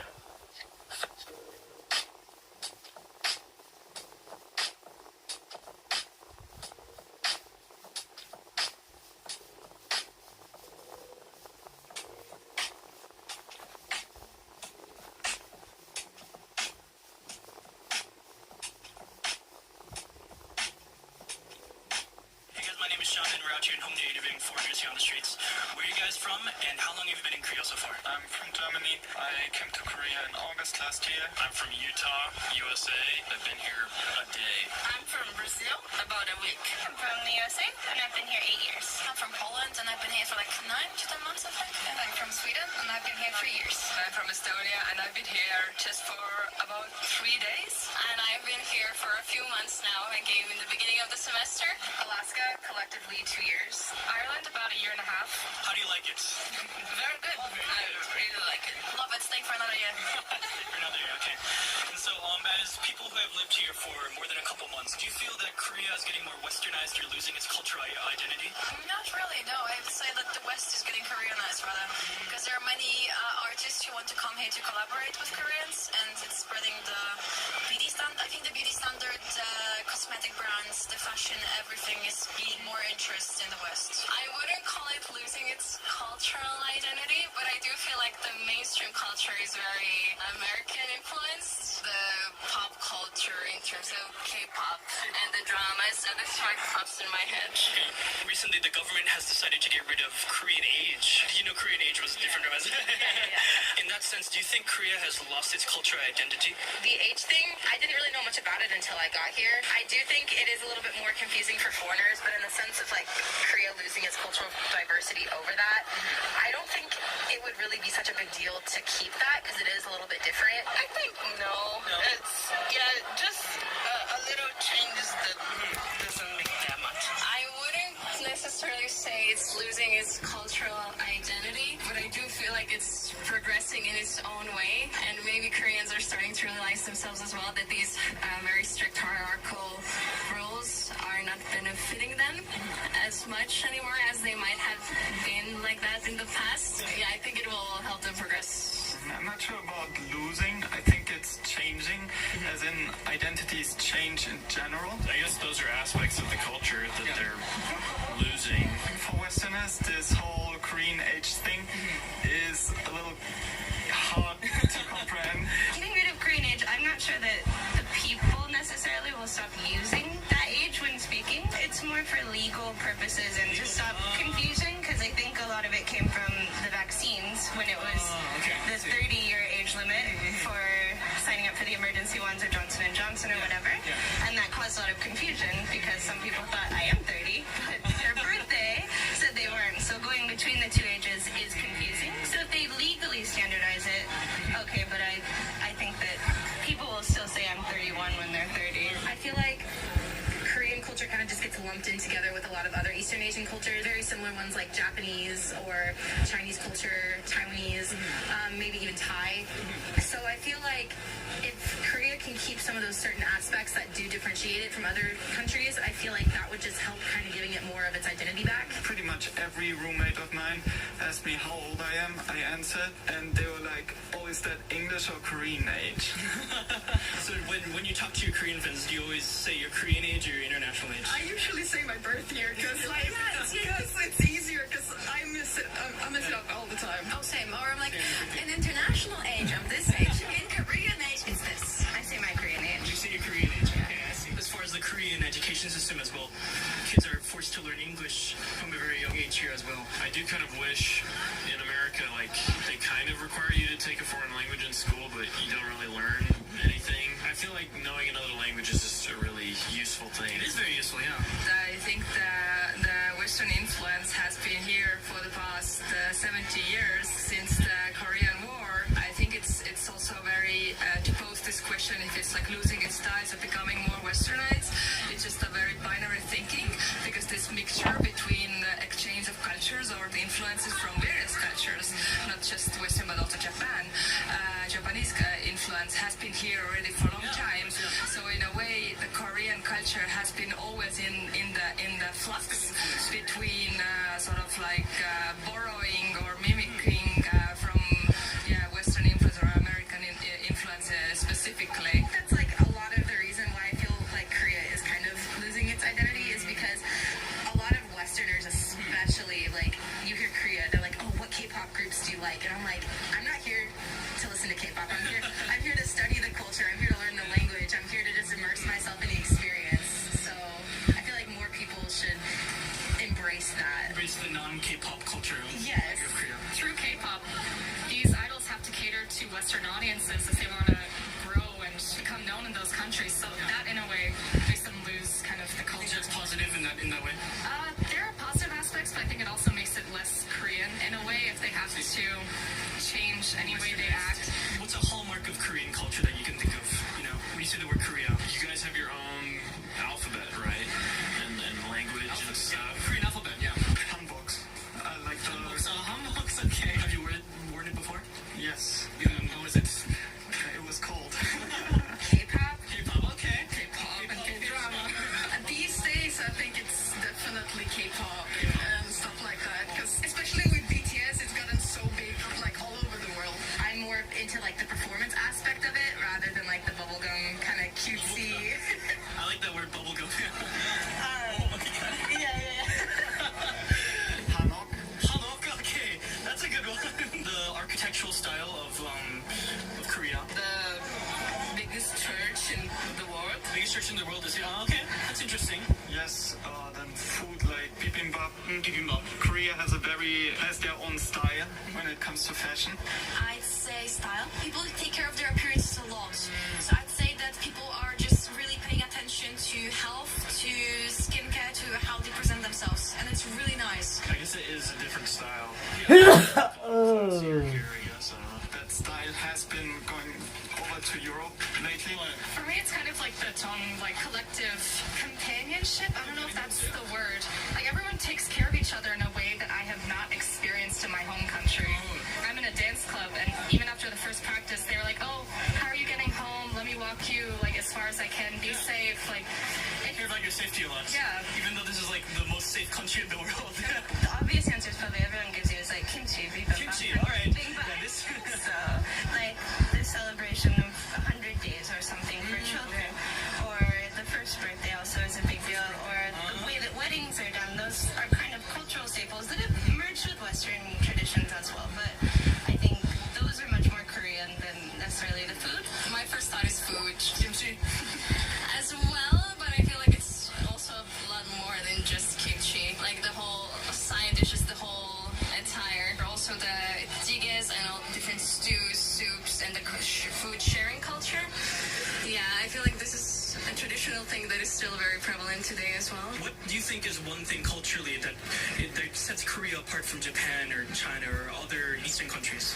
I'd say just the history is different. Like, obviously, when you have so many different countries that are kind of very close together, you are obviously going to get a lot of influence from other countries. But I feel like the architecture is very slightly different. Like, if you know what to look for, it's kind of obvious, especially like period clothing. Like, I think hanbok. Exactly. Like, and the modernized one too. That's very interesting. Yeah, and it's like when you can differentiate that from like say a Japanese yukata, like it's almost just like, how did I think these were the same thing? It's like those little differences that really set Korea apart because they were always part of like a bigger picture from the past. And I feel like Korea continuing to bring those into the modern period, like opening museums, like the palaces still being open for tours and things like that. I feel like and I feel like more foreigners should be able to like kind of embrace the Korean culture and really see what sets it apart. I see. That's great. Yeah, we got more of an insight besides K-pop in this. I like it. Thank you. All right, thank you for your time. Give me a thumbs up. And then, yeah.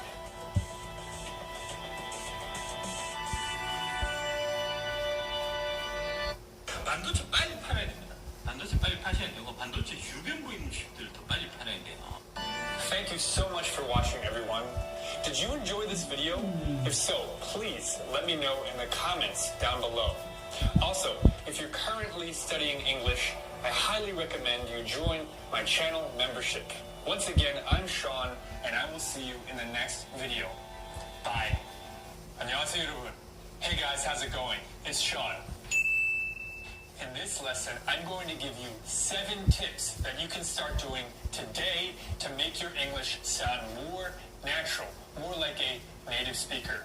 Also, I want to say that this video is sponsored by italki. italki is probably one of the best online resources for one-on-one language tutoring.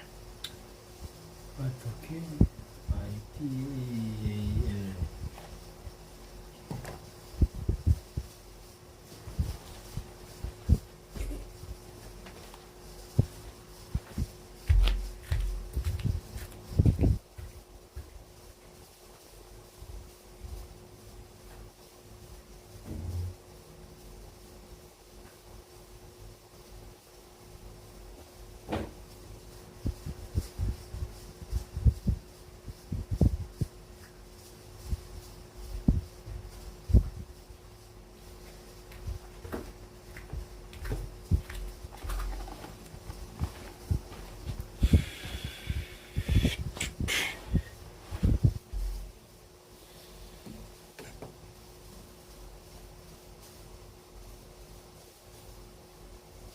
In this case, for you guys, English. On italki, you can learn English from native English speakers from all around the world.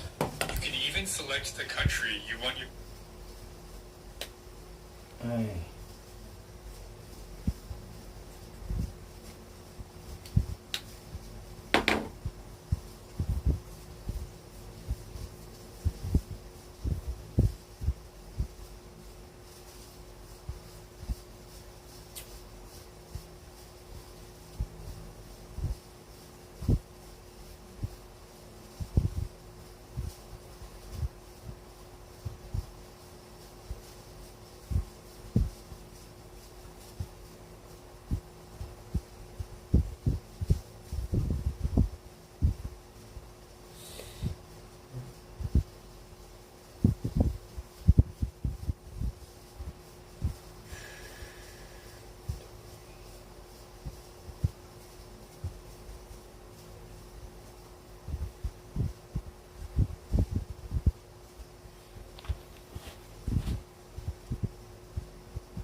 Hi there, and thanks a lot for showing interest in having lessons with me.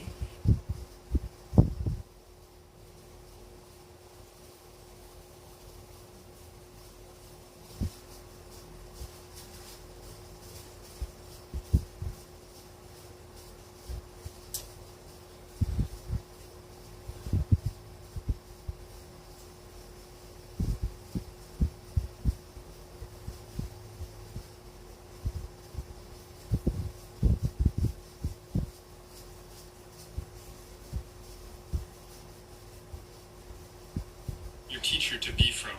And if you click click the link down below. You can get a small discount when you sign up. Now, let's begin with the 7 tips that you can start doing today to make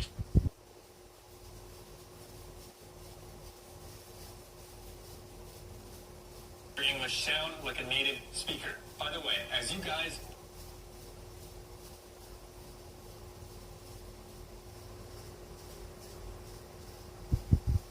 probably know, I'm American, so I'm only talking about American pronunciation. British English, Australian English, and other dialects of English have different pronunciation rules. Let's start with this sentence. Most English learners will read it like this. What do you want to do? In American English, though, native speakers say it like this. What do you want to do? What do you want to do? I think many people already know that native speakers don't say, what do you want to? Instead, we say, wanna. But I want to add, though, that we don't say, what do you want to do? We say, what do you want to do? What do you want to do? What do you want to do? I want to eat dinner, then watch a movie. What do you wanna? What do you want to do? What do you want to eat? What do you want to see? What do you want to eat? I want to eat some pizza. Here's the next sentence. Most English learners will say this. I'm going to see my friend later. And if you've been studying English for a little while, you might say this. I'm going to see my friend later. But native speakers actually say this. I'm going to see my friend later. I'm going to see my friend later. I'm going to see my friend later. So I'm going to turns into I'm gonna cook dinner now. I'm gonna see a movie later. I'm gonna call my mother now. I'm gonna talk to my boss later about this issue. Alright, sounds good. Here's the next sentence. Many English learners will say this. What did you do yesterday? However, native speakers actually say this. What'd you do yesterday? What'd you do yesterday? What'd you do yesterday? What'd you do yesterday? So if you're talking naturally and fast, it's too difficult to say, what did you do? So we just say, what'd you do? What'd you do yesterday? What'd you do What'd you do yesterday? What'd you do yesterday? What'd you do yesterday? What'd you do yesterday? What did you do yesterday? What did you do yesterday?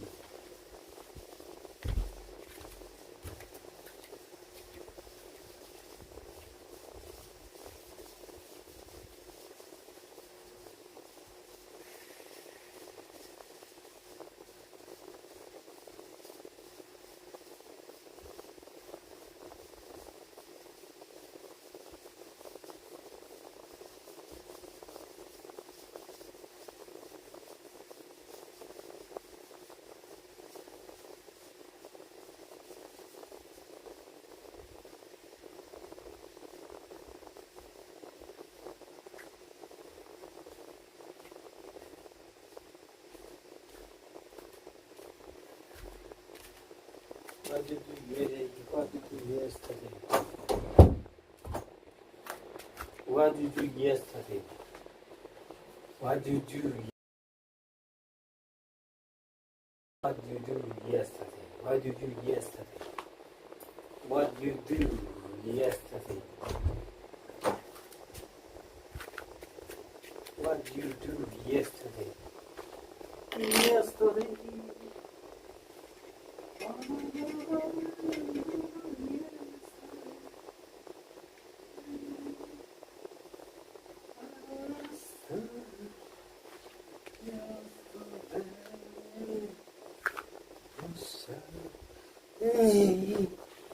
Yesterday, oh my Prabhu Shisu, yesterday. last week? What'd you do this morning? So any question that has a did and a you, like what did you do? Or what'd you do? Of course, when you say it slow, it sounds a little weird, but when you say it naturally, what'd you do? What'd you eat? This is how native speakers pronounce this. Why'd you leave the party so early? I was so tired from work.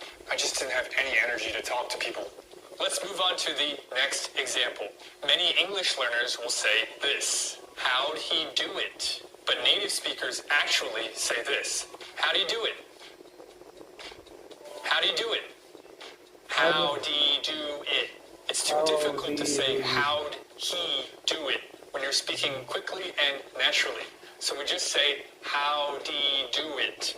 How'd he do it? Hey, did you hear? John made a ton of money this year. How'd he do that? It almost sounds like you're a cowboy, right? Howdy, y'all. How'd he do it? How'd he do it? So whenever there's a did followed by a he, you can just say, how'd he do it? What did he say? What'd he say? What'd he say? Who did he talk to? Who'd he talk to? Hey, is John here? No. Where'd he go? Not sure. Let's move on to the next example. Most English learners will say this. I'm trying to find a good place to stay. But native speakers actually say this. I'm trying to find a good place to stay. I'm trying to find a good place to stay. Since it's too difficult to say trying to, we just say trying to.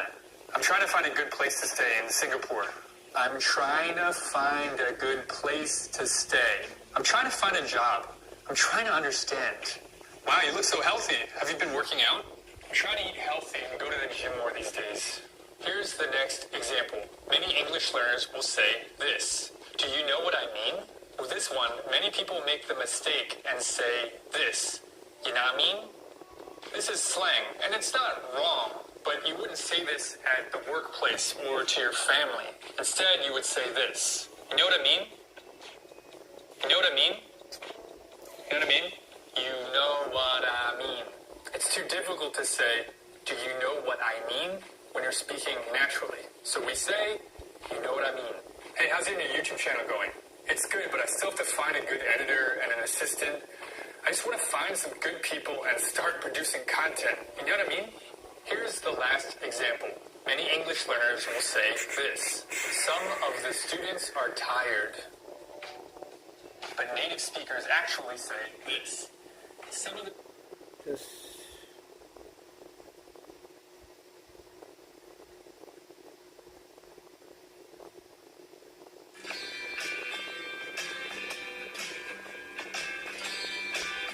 Here's another bonus channel that also has really good role plays, but sadly they do not have English subtitles on their videos.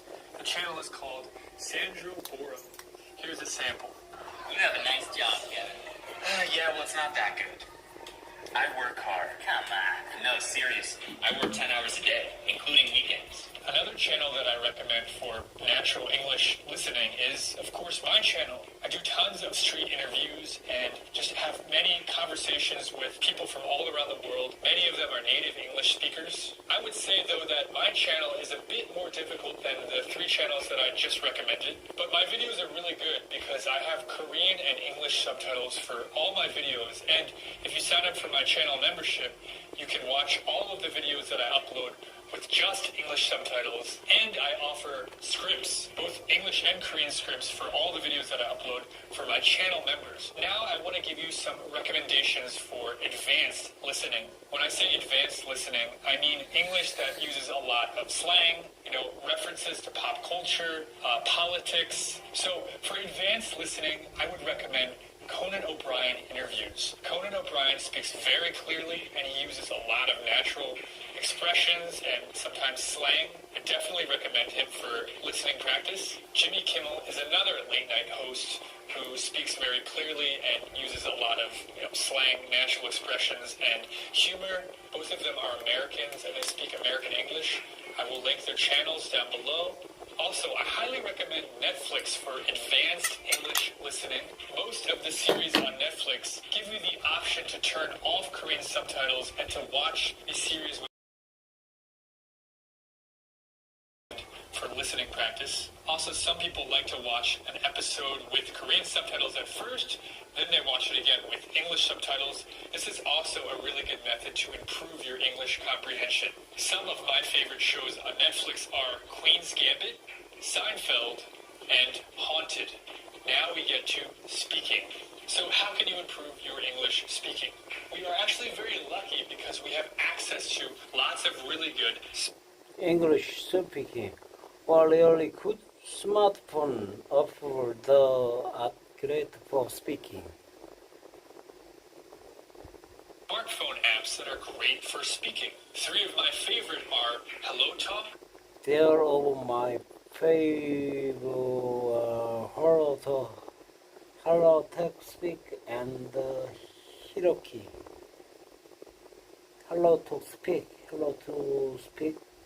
Hello. Speak, Offer.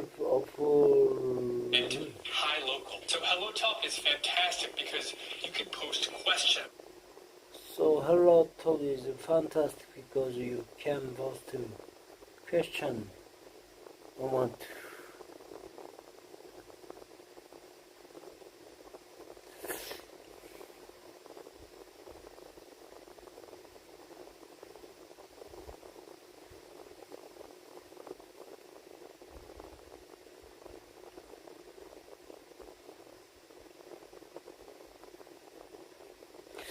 Going to because Or moments. If you have any questions about vocabulary or grammar, you can just upload your question and give example sentences, and native speakers will correct your sentences. You can also chat one-on-one with all types of users who are learning different languages. If you're learning English, of course, you would want to chat with native speakers of English. You can also call people on this app without sharing your phone number. This is a great app for finding a consistent language partner. So that's Hello Talk. Next we have language partner Hello Talk. Next we have speak,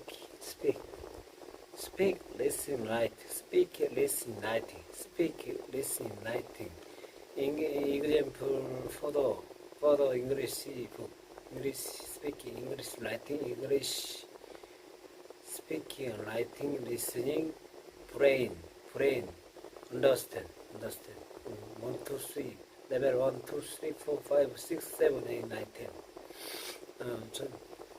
Foremost outline, understand. No problem. It's okay. Hey guys, it's okay. To the lesson 2. Most people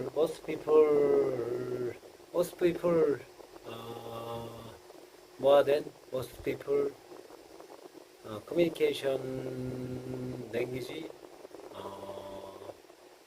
1 more, 2 more, 3 more English.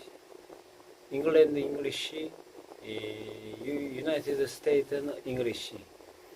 Plus English outline also. You know,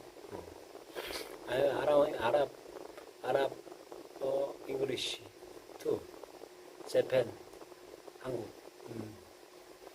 I can do it, you can do it. Brain to the surprise.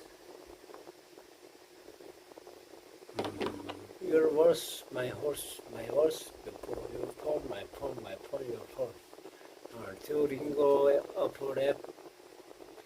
Duolingo prep, best or best. Difficult app, level test. 1 more, 2 more, 3 more, best good offer. Also,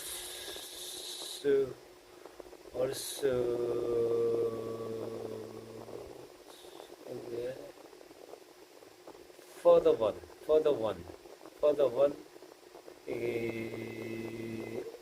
during go play go, you know.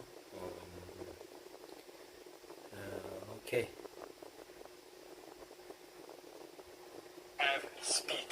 This is a great app that I actually recently did a video for. They have amazing AI teachers that you can role play and chat with. This app will correct your sentences real time, and the app offers tons of lessons as well. This really is an incredible app for speaking. This is really is an engraving of for speaking, engraving of for speaking. craving.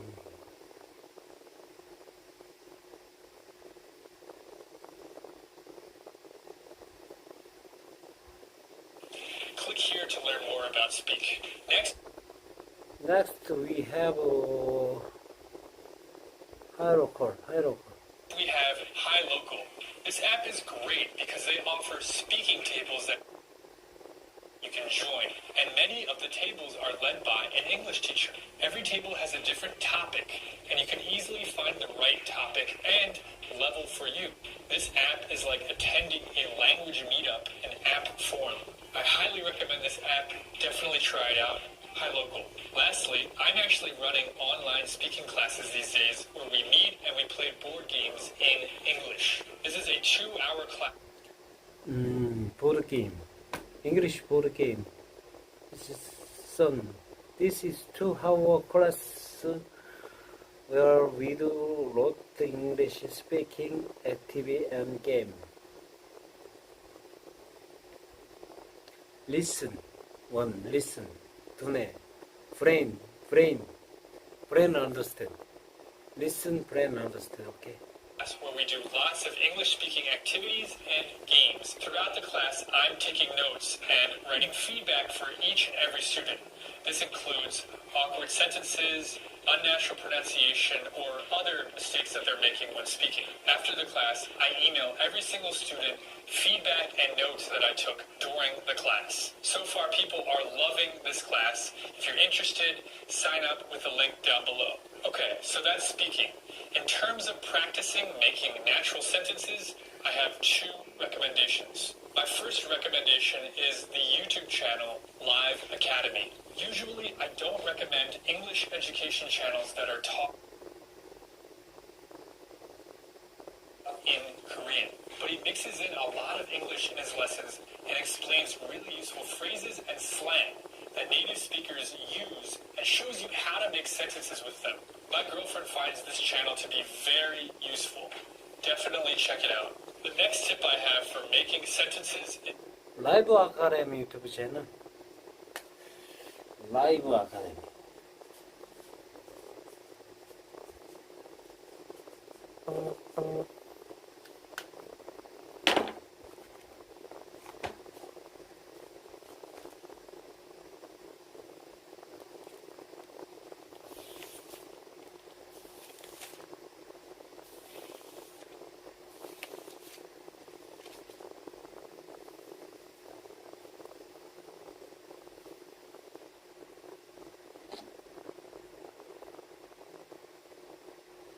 to journal. Write an English journal every day or at least a few days a week. It can be simple about what you did that day or about a certain topic. After that, you can upload it on HelloTalk or send it to a native speaker to correct your mistakes.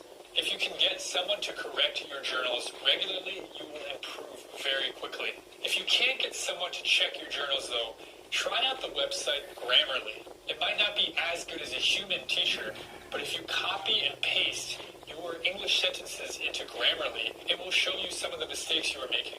I highly recommend Grammarly because it's free and all you have to do is just copy and paste. Finally, for pronunciation, I highly recommend a website called Caption Pop. This website is fantastic for shadowing. You can find a YouTube channel, then loop certain sections of the video and repeat them. Let me show you how to use Caption Pop. 들어가는 사람 입장에서 지천에 깔린 남자애들이 다 적인 거야. 들어가는 사람 입장에서 지천에 깔린 남자들이 다 적은 거야. 들어가는 사람 입장에서 지천에 깔린 남자애들이 다 적인 거야. 들어가는 사람 입장에서 지천에 깔린 남자들이 다 적인 거야. Just keep doing this over and over. And once it gets boring, just find another sentence in the YouTube video. You can find many YouTube videos here. Just pick one where the person speaks very clearly, but they speak naturally, right? You want to shadow people who are speaking naturally to get that rhythm, to get that pronunciation and intonation, right? If you do this for a few hours a week, your pronunciation will improve dramatically. Okay, so these are my recommendations. Definitely try to incorporate at least some of them, if not all of them. I guarantee that your English will improve dramatically if you do these things consistently. Also, if I miss something in this video that you find to be very useful, it's not because I don't think that thing is useful. It's just I couldn't fit everything in just one video. So if you find something to be useful, let me know down in the comment section. Links for everything I mentioned. Ocean again, all the link for the everything. In this video will be down in the description. Once again, I'm Sean, and I will see you in the next video. Bye. Hey guys, how's it going? It's Sean.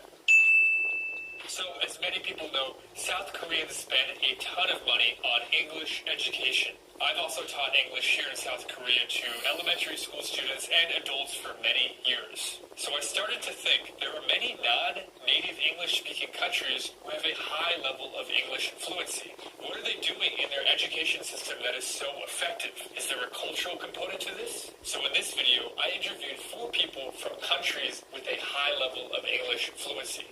We have Bart from the Netherlands, Shane from the Philippines, Sujung from Hong Kong, and Carl from Malaysia.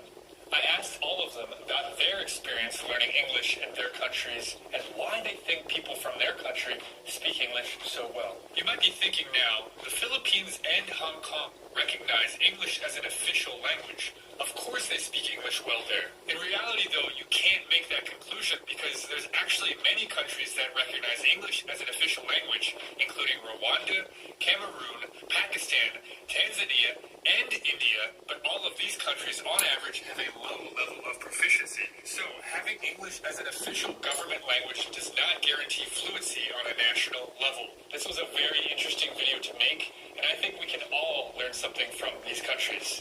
Without further ado, let's begin. Hello, how's it going? What's your name and where are you from? I'm doing good. My name is Bart and I'm from the Netherlands. I'm Sujung and I'm from Hong Kong. Hi, my name is Shane and I'm from the Philippines. My name is Khalid from Malaysia. So how similar are English and Dutch? Super similar. Yeah. We're part of the Western Germanic linguistic family. That means that we're quite similar to English, and a lot of our vocabulary have the same roots. So they're written the same way, sometimes even pronounced the same way. So as a non-English speaker and you hear Dutch and English, it might take a second for you to understand which language you are hearing. Yeah. How similar is Cantonese to English? Wow, I would say it's totally different because the word order is different, like the subject, the object. Cantonese is more similar with Korean than English. How similar is Filipino to English? Very different. Okay. Yeah, they are very different. Yeah. The structure, the words, everything is basically nothing's the same, I don't think. Okay, so for English, right, it's like I love pizza. Yeah, I love pizza. So in Filipino, love I pizza. Love, I pizza. So verb, subject, and object. Interesting. How similar is Malay to English? It's very... I love pizza, love I pizza. I eat pizza. Yeah, I eat pizza. So saya makan pizza. Maybe from Malaysia, because the grammar is slightly similar, then we have motivation to learn and speak English. That's what I think. Can you give me some words in Dutch that you think are really similar to English? Oh, okay. Number 1, water. Water. Yes. Yacht. Yacht. Yeah. Okay. Wasmachine. Washing machine. Yeah. Apple. Apple. Yes. Plant. Plant. Yes. Lump. Like a lump on my arm? No. Lamp. Yeah. Okay. Last one. Stop. It means go. No, it means stop. Okay, the very last one. Discriminatie. Discrimination. Yeah. People around you, where you're from, in Hong Kong, how well do they speak English? Do most people speak English? Almost 100% of my friends can speak English. Wow. English is a must in school. Because in Hong Kong, in order to graduate from high school, you have to pass certain standards. All of my friends are fluent in English. Like, I would say we are all fluent in English because we receive our education mostly in English. But in terms of just like the casual conversation and stuff, we just prefer to speak Filipino just because it's, I don't know, more casual. It feels more casual. Interesting. Yeah. In Malaysia, we have a few different races. Malay, Indian, Chinese, and the other races. So we are multicultural country. But in my region, almost 100% all are from Malay. So we don't really speak in English at all. So we learn English only at school. Yeah. But for those people in the big city, they are mixed. They need to interact with the others.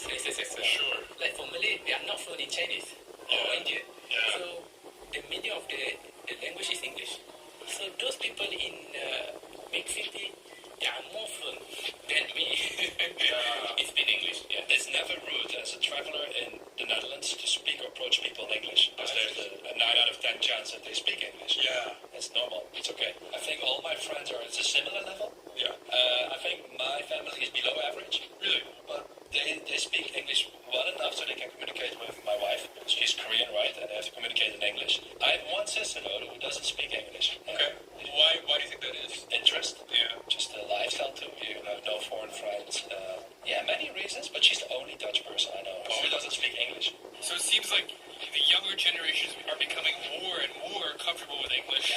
Why do you think that is? We have most of our subjects in English, except for subjects that are supposed to be Filipino, like a Filipino language class or like history of the Philippines.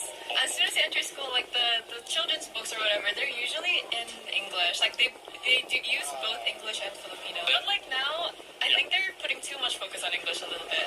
But for me personally, I think it was effective for me. First of all, basic education. No, they teach a lot of classes in English. So math, geography, history. And it starts in elementary school. A lot of schools have 50% of their classes in English. We're a small country. We do a lot of trade abroad. We don't dub movies. We hate that. You just watch movies in English. In English, yes, with Dutch subtitles. Because also the main reason is, of course, that it's quite similar to English. You think so? It takes less effort for a Dutch person to study. We have two kind of high school. The one is Chinese high school and the one is English high school. Yeah. So in English high school, all the subject like English, like math, biology, and everything, the teacher will teach in English. Is that the 1 year, 1 2? Yeah. In that environment, you have to speak. It's a lot of foreigners in the big city. So if you should work, the medium of communication on English, you have to speak in English in order to get a job. So it's me, you have the motivation. So okay, I have to learn English so I can get a job. Can make money? Yeah, that's good. Would you say that there's kind of a cultural expectation in the Netherlands for people to learn English? Are people kind of looked down upon if they don't study English? No, people don't really Judge each other? judge each other. Not as strong as in Korea, I would say. Oh. I think I can make that comparison because here there's quite a really strong competitive educational environment, right? In the Netherlands, it's more about do whatever you want to do. If you think that you don't need English and you didn't study English and your English sucks, it's your life, right? But we can't go do fun things abroad. We can't go travel together. It's going to be difficult. Right. Malaysia, we are very familiar with the British. We have a long history with the British. Yeah. And even the government, even the education, the stress, you have to speak English. If not, you can't really go beyond the Malaysian border. In order to be successful, you have to speak English. English is a must in Hong Kong. Yeah. Even in school or after you graduate, you work in a certain company, all the paperwork is in English. Yeah. And as you say, Hong Kong is, I'm not sure it's East or was an international city, so a lot of foreigners work in Hong Kong, and we do have a lot of chance to use English. I think the basis for it is globalization, of course. Be competitive. Yeah, a lot of people think that knowing English is like equals becoming more competitive even in like Filipino society, which is actually kind of sad too, because a lot of parents like are increasingly talking to their kids in English. There are a lot of cases where kids these days have trouble speaking Filipino, and they have to take like supplementary like Filipino classes these days. Okay, but you're also an interesting case too because you're half Korean. Yeah. Your father's Korean. Yes. Mother's Filipino. Yes. So what was that like? You grew up speaking two languages, English and Filipino, because your father, I guess, is Korean. He speaks English to your mother? Yeah. And your mom responds in English? English, yeah. Growing up bilingual in the Philippines is basically what everybody does. Common. Yeah, so it wasn't anything different from like my other peers. Yeah, it just kind of got a little complicated when I started studying Korean. I think native speakers are so privileged. I mean it in the kindest way possible, of course. You don't realize how much extra time. Here it comes. People have to invest in learning it. If have to invested in listening of second language, third language. Second language, or further.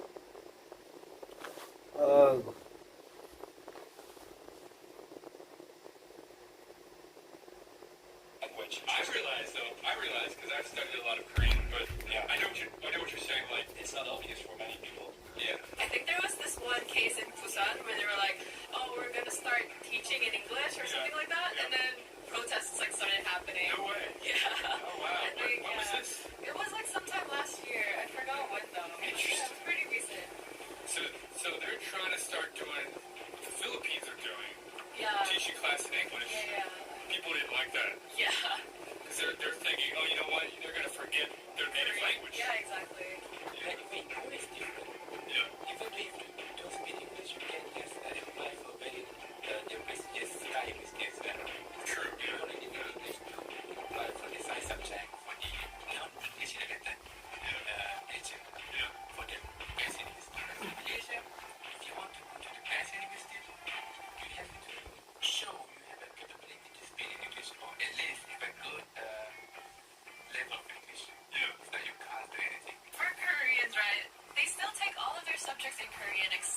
English. You know what I mean? So like they study English in a very textbook manner, memorization and then spitting it out and stuff like that.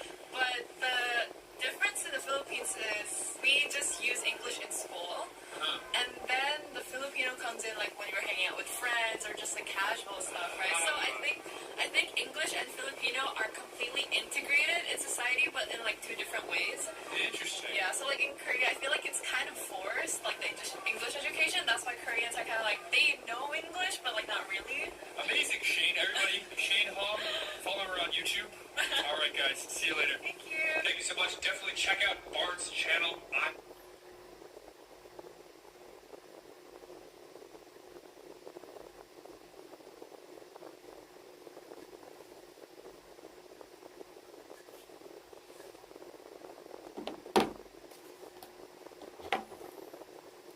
아이고.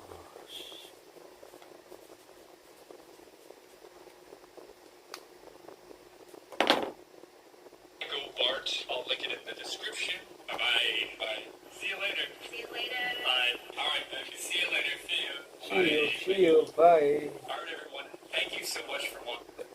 Alright, everyone, thank you so much for watching. Alright, everyone, thank you so much for watching. Alright, everyone, thank you so much for watching. 좋아요. 여러분 여기까지 시청해 주셔서 정말 감사합니다. Alright, everyone, thank you so much for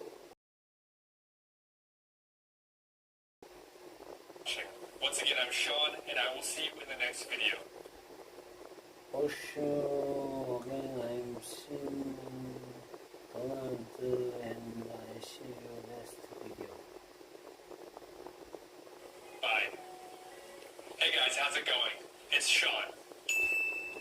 So, as many people know, South Koreans spend a lot of time and resources on English education.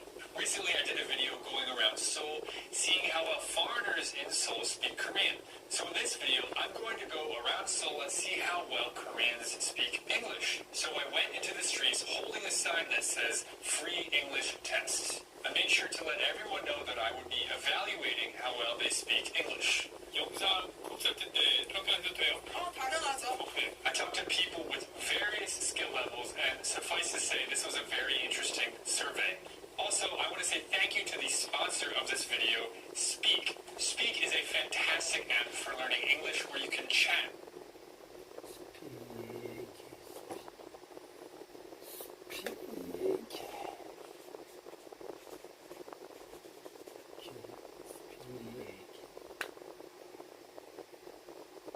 동영상에 월 13,900원, 음악에 월 7,900원, 게임에 월 6,900원. 안녕하세요, 여러분. Hey guys, how's it going? It's Sean. In this lesson, I will show you the top 7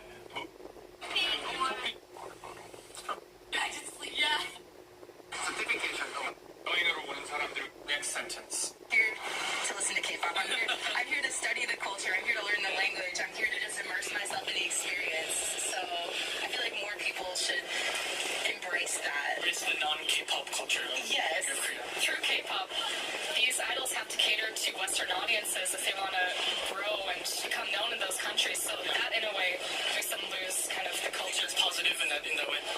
There are positive aspects, but I think it also makes it less Korean in a way if they have to change any way they act. What's a hallmark of Korean culture that you can think of? You know, when you say the word Korea, you guys have your own alphabet, right? And then language and stuff. Korean alphabet, yeah. Hanboks. I like hanboks. Hanboks, okay. Have you worn it before? Yes. How was it? It was cold. K-pop? K-pop, okay. K-pop and K-drama. These days, I think it's definitely K-pop and stuff like that. Because especially with BTS, it's gotten so big, like all over the world. I'm more into like the performance aspect of it rather than like the bubblegum kind of cutesy. I like that word bubblegum. Hanok, okay. That's a good one. The architectural style of Korea. The biggest church in the world. Biggest research in the world to see, oh, okay, that's interesting. Yes, then food like bibimbap. Korea has their own style when it comes to fashion. I'd say style. People take care of their appearance a lot. So I'd say that people are just really paying attention to health, to skincare, to how they present themselves. And it's really nice. I guess it is a different style. People look a little classier here, I guess. I don't know. That style has been going over to Europe lately. For me, it's kind of like the collective companionship. I don't know if that's the word. Like everyone takes care of each other in a way that I have not experienced in my home country.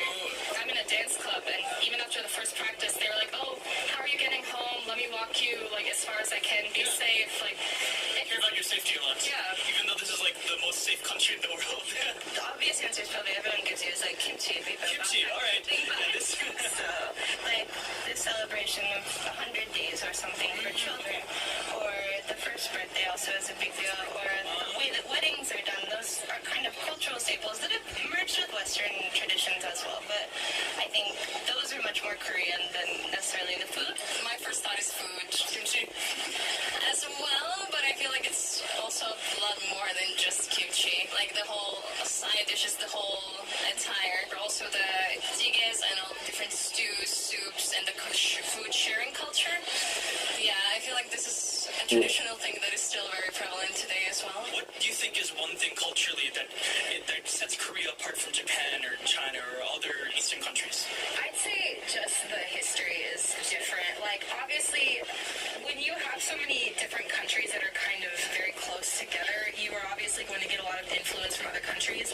But I feel like the architecture is very slightly different. If you know what to look for, it's kind of obvious, especially period clothing. I think hanbok. Exactly. And the modernized one too. That's very interesting. Yeah, and it's when you can differentiate that from say a Japanese yukata, it's almost just how did I think these were the same thing? It's those little differences that really set Korea apart because they were always part of a bigger picture from the past. And I feel like Korea continuing to bring those into the modern period, opening museums, the palaces still being open for tours and things like that. I feel like and I feel like more foreigners should be able to kind of embrace the Korean culture and really see what sets it apart. That's great. Yeah, we got more of an insight besides K-pop in this. I like it. Thank you. All right, thank you for your time. Give me a thumbs up.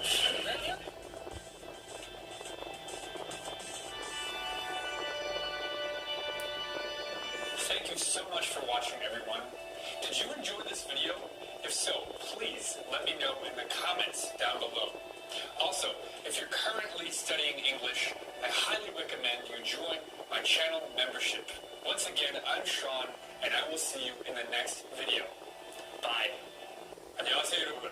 Hey guys, how's it going? It's Sean.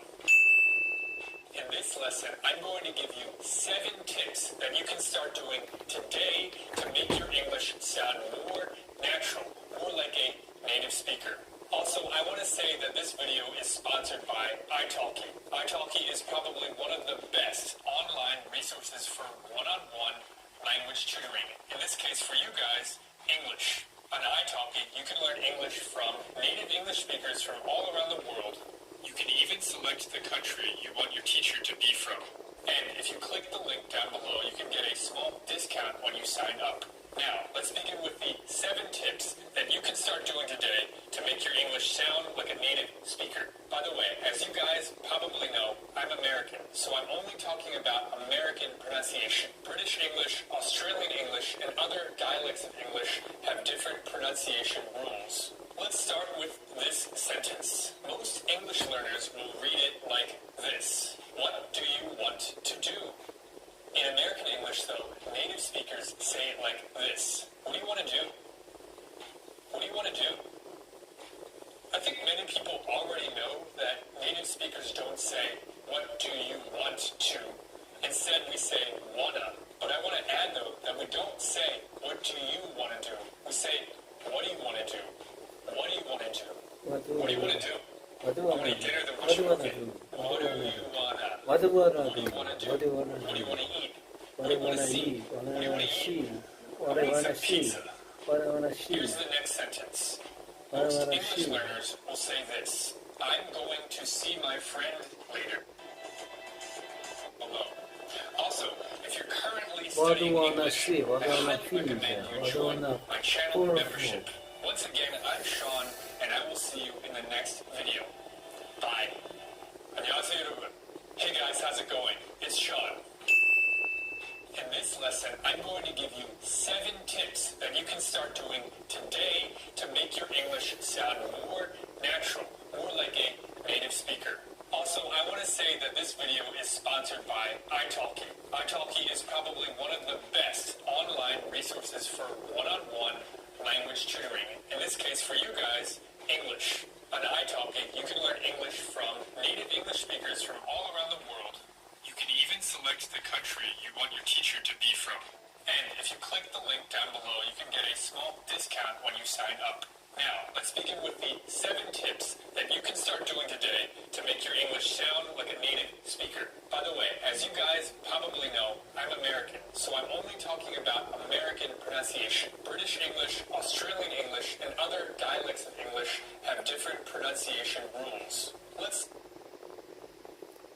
start with this sentence. Let's start with this. start with this sentence. Most English learners will read it. What do you want to do? What do you wanna do? What do you wanna do? What do you wanna pizza? What do you wanna waffle? Like this. What do you want to do? What do you want In to American do? English, though, native speakers say it like this. What do you want to do? What do you wanna do? What do you want to do? What do you wanna do? I think many people already know What do you that wanna do? native speakers don't What do you say, wanna do? what do you want to? What do you want Instead, to we do? say, wanna. But I want to add, though, that we don't say, what do you want to do? We What say, do you wanna what do you do? want to do? What do you want to do? What do you wanna What do you do? want to do? What do you I'm wanna eating do? dinner, then watch a movie. What do you wanna? What do you wanna eat? What do you wanna see? What do you wanna eat? I want to eat some pizza. What do you wanna pizza? Here's the next sentence. Finish the Most next English learners will say this. I'm going to see my friend later. And if you've been studying English for a little while, you might say this. I'm going to see my friend later. But native speakers actually say this. I'm going to see my friend later. I'm going to see my friend later. I'm going to see my friend later. Don't you have to meet your friend now? No, I'm going to meet him tonight. So I'm going to turns into I'm gonna cook dinner now. I'm gonna see a movie later. I'm gonna call my mother now. I'm gonna talk to my boss later about this issue. Alright, sounds good. Here's the next sentence. Many English learners will say this. What did you do yesterday? What do you do yesterday? Speakers actually say this. What did you do yesterday? What did you do yesterday? What'd you do yesterday? What'd you do yesterday? So if you're talking naturally and fast, it's too difficult to say, what did you do? So we just say, what'd you do? What'd you do yesterday? What'd you do last week? What'd you do this morning? So any question that has a did and a you, like, what did you do? Or what did you eat? You can just say, what'd you do? Of course, when you say it slow, it sounds a little weird, but when you say it naturally, what'd you do? What'd you eat? This is how native speakers pronounce this. Why'd you leave the party so early? I was so tired from work. I just didn't have any energy to talk to people. Let's move on to the next example. Many English learners will say this. How'd he do it? But native speakers actually say this. How'd he do it? How'd he do it? How'd he do it? It's too difficult to say how'd he do it when you're speaking quickly and naturally. So we just say, how'd he do it? How'd he do it? Hey, did you hear? John made a ton of money this year. How'd he do that? It almost sounds like you're a cowboy, right? Howdy, y'all. How'd he do it? How'd he do it? So whenever there's a did followed by a he, you can just say, how'd he do it? What did he say? What'd he say? What'd he say? Who did he talk to? Who'd he talk to? Hey, is John here? No. Where'd he go? Not sure. Let's move on to the next example. Most English learners will say this. I'm trying to find a good place to stay. But native speakers actually say this. I'm trying trying to find a good place to stay. I'm trying to find a good place to stay. Since it's too difficult to say trying to, we just say trying to. I'm trying to find a good place to stay in Singapore. I'm trying to find a good place to stay. I'm trying to find a job. I'm trying to understand. Wow, you look so healthy. Have you been working out? I'm trying to eat healthy and go to the gym more these days. Here's the next example. Many English learners will say this. Do you know what I mean? With this one, many people make the mistake and say this. You know what I mean? This is slang, and it's not wrong, but you wouldn't say this at the workplace or to your family. Instead, you would say this. You know what I mean? You know what I mean? You know what I mean? You know what I mean. It's too difficult to say, do you know what I mean, when you're speaking naturally. So we say, you know what I mean. Hey, how's your new YouTube channel going? It's good, but I still have to find a good editor and an assistant. I just want to find some good people and start producing content. You know what I mean? Here's the last example. Many English learners will say this. Some of the students are tired. But native speakers actually say this. Some of the students are tired. Some of the students are tired.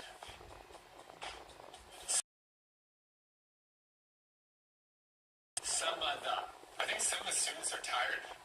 Some of the students are tired. Some of the buildings are old. Some of the apples are rotten. Should we start the meeting now? Some of the people haven't arrived yet. Let's wait 5 more minutes. Alright guys, if you follow these examples, you're going to sound so much more like a native speaker. As a bonus, I will now show you a dialogue that includes all 7 of these tips. Hey Bob, what did you do on the weekend? I saw the new Avengers movie.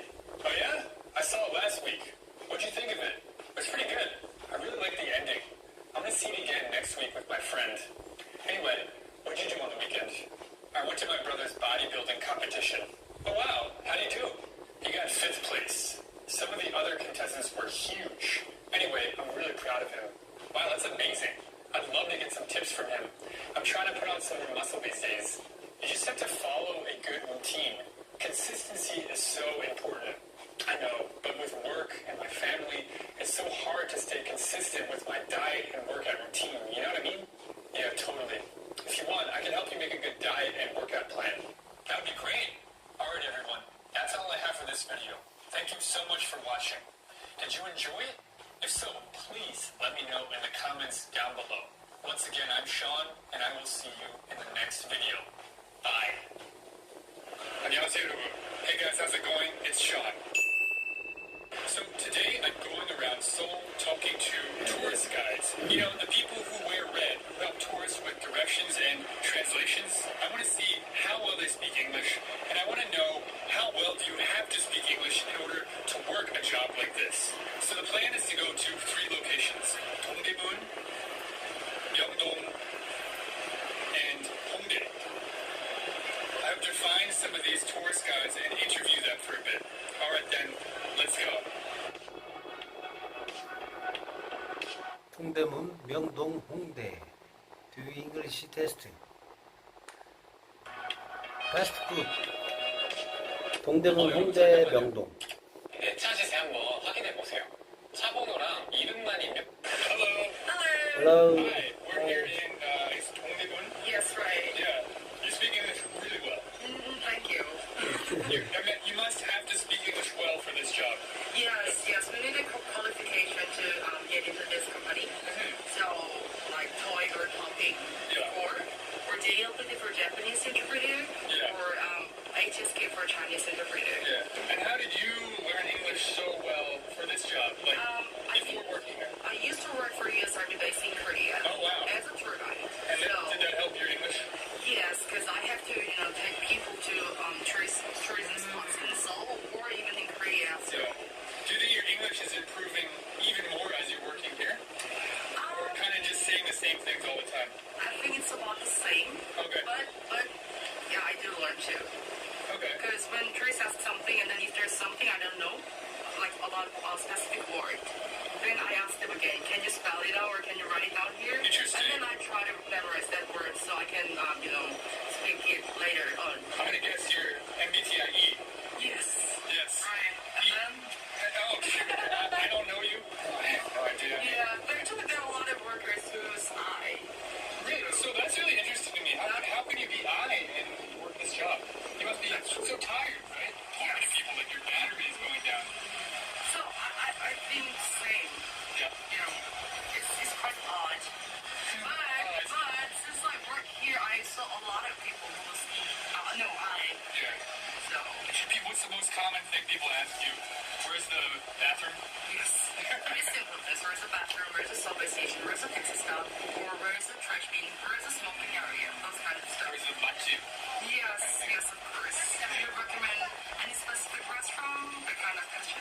그럼 뭐 한국어 할 수 있는 외국인들도 취업 가능해요?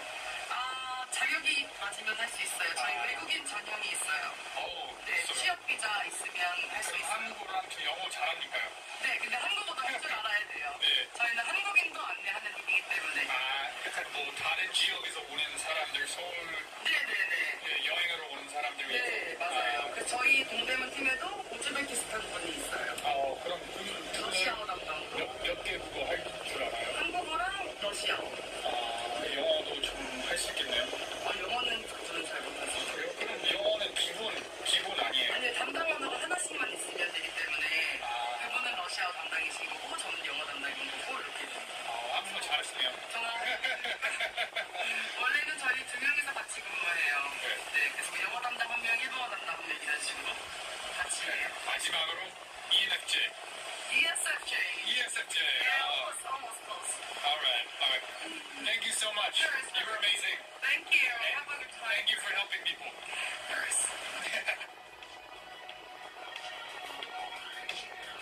오야, 잘하는 거. So you guys are helping with Chinese and Japanese? tourists. With Chinese and Japanese? Yes, with the Japanese speaker and then Chinese speaker, so we are tourist information service. Amazing. But still, you speak a little bit of English. That's amazing. Thank you. Very little bit. And even you guys, do you have to speak a little bit of English or not? You don't have to. We need to speak a little bit English because many tourists speak English. It's like a basic. Yes, maybe. Oh, really? Interesting. Do you need a certification? Like 영어를 할 수 있다는 명동 한번 떠야겠다 이것이. 명동에 좀 있다. 외국 사람이 있다. 토픽 같은 거? 우리나라는 필요 없는데 인도네시아 스탬프는 꼭 필요해요. 그럼 저 같은 한국 좀 할 수 있는 외국인들도 취업 가능해요? 네, 조금은 안 돼요. 좀 잘해야 돼요. 한국어 1급 있으셔요. 1급. 그리고 이제 이게 자격증이 있거든요. 네. 그거를 합격을 하셔야 가능해요. 가능해요. 알겠습니다. 그럼 따로 테스트가 있겠어요? 예, 테스트 저희 많아요. 많아요? 네. 어렵겠네요. 그럼 공무원이라고 할 수 있어요? 공무원은 아니에요. 그냥 관광 쪽? 네, 관광 분야? 통역 안내사. 알겠습니다. 그러면은 너무 잘하시는데. 감사합니다. 저 여기 사실 여기 오래 살았어요. 네. 알겠습니다. 수고하세요. 네, 감사합니다. 네, hello. Hi. Can I just say first thing, your English is fantastic. Thank you. Hello. So, do you need a certification English certification to have this job? Yes. Yes. You have either certification for interpreter, or if you have a proper like TOEIC or TOEFL test certificate, you can apply for this job. Really? Is it a hard job? Not that hard, but Not that hard, yeah. Okay, but you have to speak English well. you should speak English or other language like Japanese or Chinese. Oh, really? Where are people usually from who ask you? Just all over the world? Is it Mostly from Japan or China and Southeast Asia, and also from Western countries. Oh, really? But after COVID, Post-COVID, yes. most of the local people, Korean people, From other parts of Korea. people from other parts of Korea, but the Seoul citizen of Seoul, they Oh, wow. are like outdoor restaurants or other tourist spots. So you have to know all the matchips and stuff like that. You should know that. Oh, interesting. 그럼 저 같은 한국어 좀 할 수 있는 외국인들도 취업 가능해요? 네, 가능합니다. This seems like a very hard job. Yeah. Yeah. I think you must be MBTI E. No, I'm high. Oh, really? Even though you speak to people all the time? Yes. Do you think most people are I or E? Must be E. I might be wrong though. Maybe 50-50, but 50-50. I suppose he has a little bit more advantage Yeah. in this job. I gets tired. Thank you so much for your help and for your time. Have a great day. Yeah, and thank you for what you do.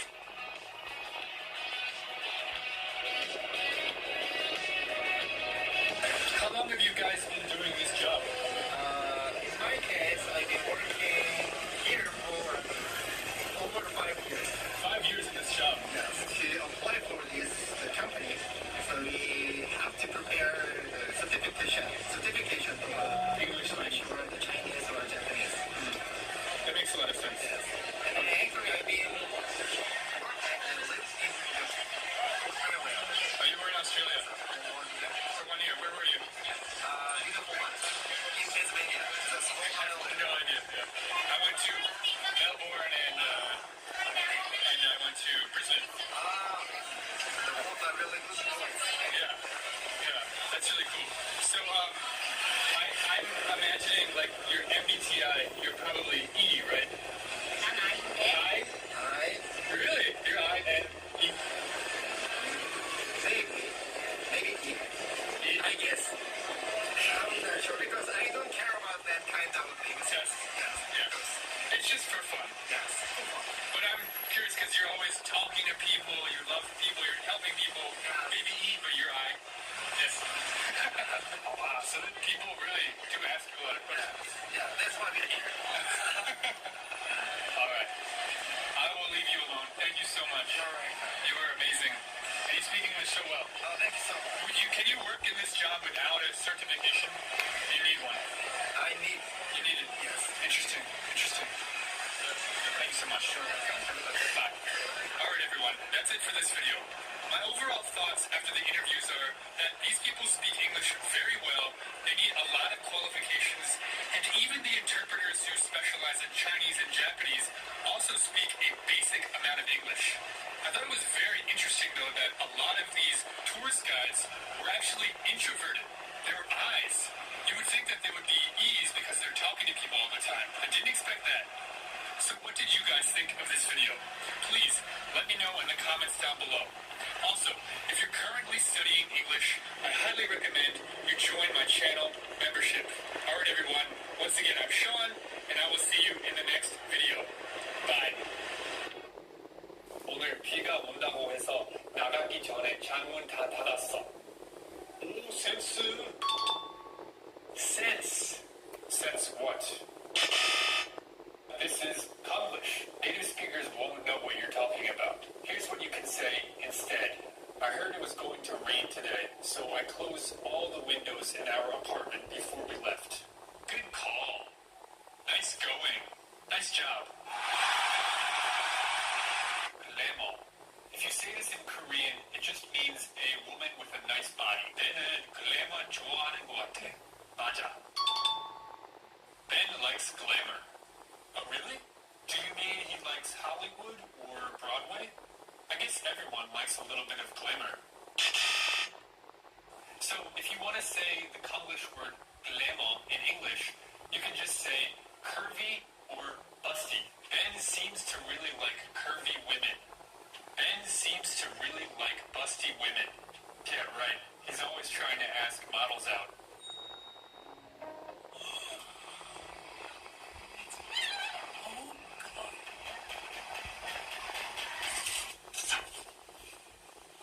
안녕하세요, 여러분.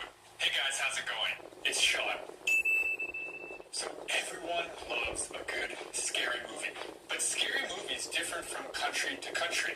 There's a big cultural component to what scares people. Here in Korea, for example, you'll find that in scary movies, ghosts usually take the form of people. However, in the West, ghosts are usually unseen or just forms of energy. You've all seen that classic image of a ghost that just looks like someone put a white sheet over themselves. So in this video, we showed several Americans some clips of scary Korean movies. We showed them the movies Our Point, Koksam, or The Wailing, Kida, or Epitaph, and finally, we showed them Gonjiam, Haunted Asylum. It was a lot of fun sharing culture through scary movies. And I think that Anna, one of the hosts for this channel, did a great job introducing these 4 movies to her American friends. Without further ado, let's begin.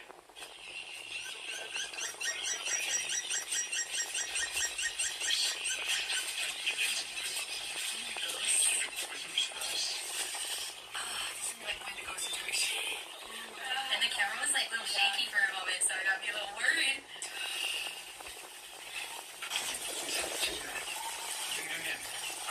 Okay, but the body of the pee. There's probably just a water bottle. It's probably just a water bottle. Oh, okay. He goes left.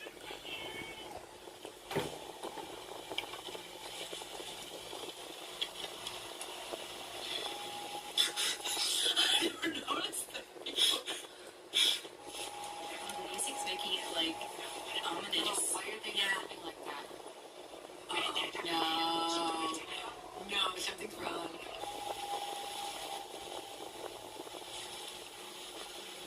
That's so creepy. How they all go down. How did they do that without like, some sort of signal? That's what Because he would have had to know. He just did it like after them. That would be me. Really though, I'd be like, this is not even funny. I'd be like, no, I don't like this prank. I'd be so bad if this was like that. I wonder if this one's supposed to be like it's supposed to be a horror movie, or just sort of like a ghostly army movie. It's kind of like how it wasn't something like in your face, like horror or anything. It's like kind of like Subtle scare. yeah, subtle because you don't know what's going You don't on. know what was going So on. it's like the fear of the unknown. That you're like, what is going on? I want to know what happened to them.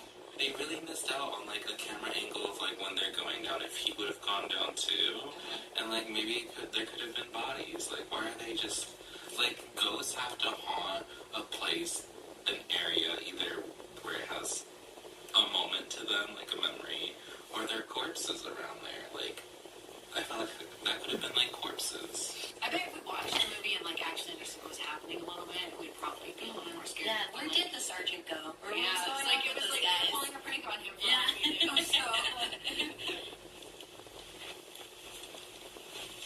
Ooh, I don't like that sound. No. Yes. Ooh. No, sir.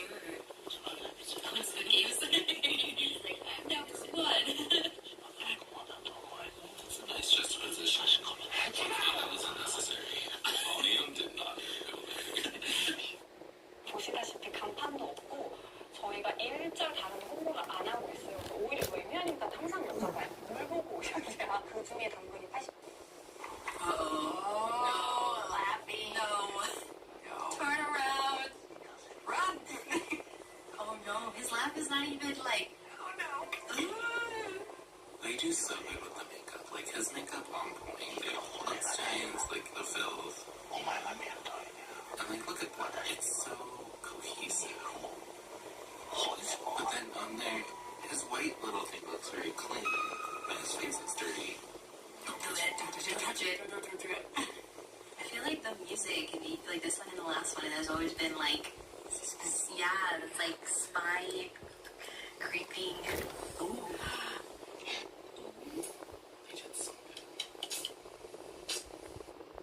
It's out, but there's also a road in the background.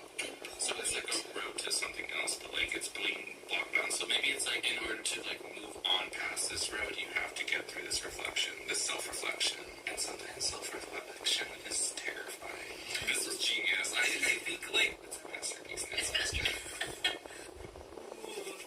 I feel like since this is the last one, this has to be the scariest one. They told us like she never.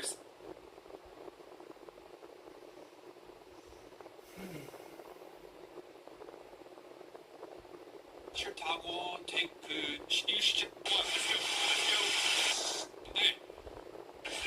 Yeah. But I got.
creativity related content. In terms of my own actual job, I have designed a cosmetics line for Ludo, which is a K-pop band. I have made videos where I speak multiple languages, a lot of things, a lot of stuff. Creativity is the umbrella term of my channel. It's more like a calm part of the internet, not much drama, not a lot of screaming, crying, throwing up, just like chill vibes. If any or all of that sounds interesting to you, have a look around on my channel, and why not stick around? That's the part that I forgot. If you don't want to watch these 3 videos,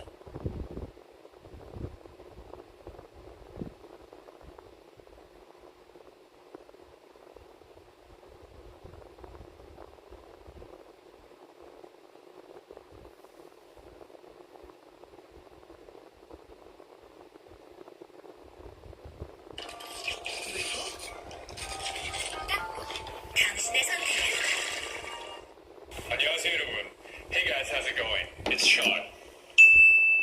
In this lesson, I will show you the top 7 most common questions you will get in a restaurant in the US, and I will show you how to answer them. Also, if you're currently studying English, I highly recommend you join my channel membership. Alright then, let's begin. Usually, the server will greet you at first and ask you if you want anything to drink. Hello, how are you doing today? Great, thank you. My name is Sean, and I will be your server. World of the English. Ireland. England. United States. California. Denmark. Hoju. Manchester. World of the English. Fast go. Or must. I'm must English genius. You can, I can. World can do it. World through the Prague's Bruce Alpania. Giro Italia number 1. I world number 1. Bruce Alpania. Giro Italia. Through the France. Fianchi. World motorcycle number 1. Denmark number 1. Bianchi number 1. Bicycle number 1. Tour de France number 2. 1. Brussels Pania number 1. Giro Italia number 1. Soccer. 호나우지뉴, 마이크 타이슨, 메시, my friend, Facebook friend, 유튜버 friend, 유튜브,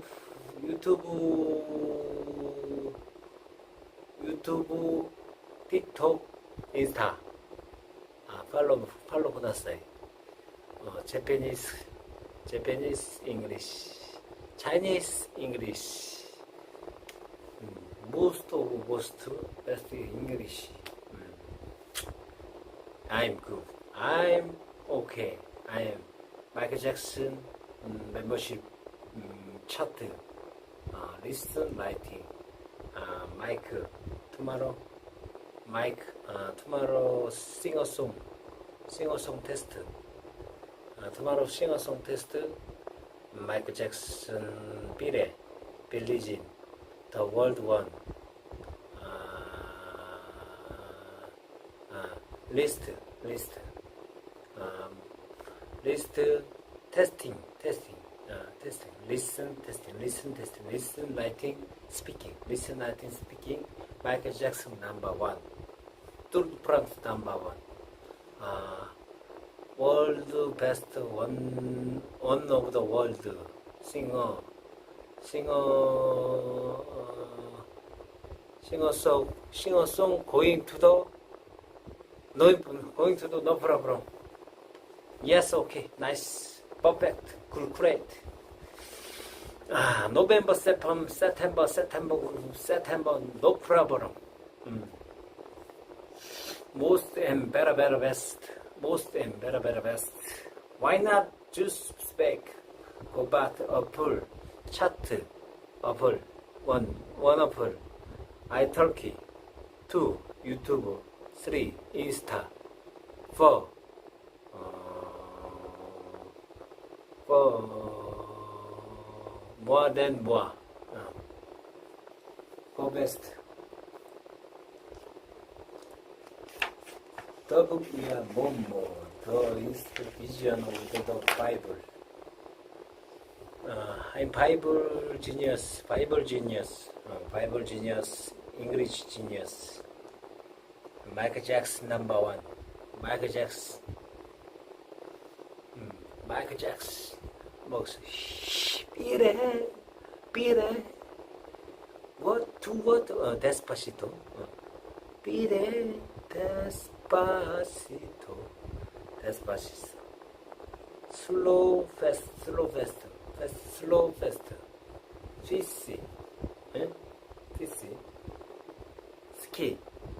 Fishy. Ski. Boarding. Basketball. Baseball. Cycle. Pro cycle. Amateur cycle. Pro boxing. Amateur boxing. Level test. Pro English. Amateur English. Level test. Example 4. Level test 1, 2, 3. TOEIC, TOEFL, MBTI 1, MBTI 2, MBTI E. My MBTI number 1. Michael Jackson, singer-song. MBTI World of the World, Michael Jackson. 차트 1, 2, 3, 4, 5, 6, 7, 8, 9, 10, 11, 12, 13, 14, 15, 16, 17, 19, 12, 12, 1, 12, 2, 12, 3, 12, 4, 100. Chart, singer song, test 1, 2, 3, 4, 5, 6, 7, 8, 9, 10. 1, 2, 3, 4, 5, 6, 7, 8, 9, 10. 1, 2, 3, 4, 5, 6, 7, 8, 9, 10. Master. Buddy, you are born. Example 4. Will lock you. Buddy, you are born. Make a peanut play in the secret of your be. My son, you got manners too. Kicking your kettle over the office. We will lock you. We will lock you. But you are born like a big nuts. Secretly, man, son, that you got manners. Big this kid. Kicking your kettle over the office. We will like you. I was born to love you, step by step.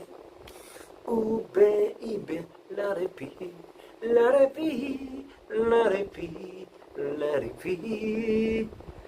쓰면서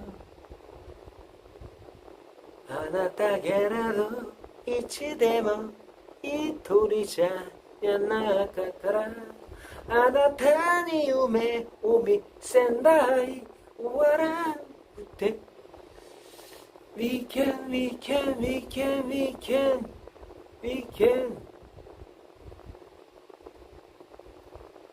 Hey girl You poor girl better with 준비하시고 쏘세요 나 따라 대대 종교의 율법 우주의 섭리 종교의 율법 우주의 섭리 마이클 잭슨 넘버 1 비틀즈 1 마이클 잭슨 넘버 2 비틀즈 X 마이클 잭슨 월드 오브 넘버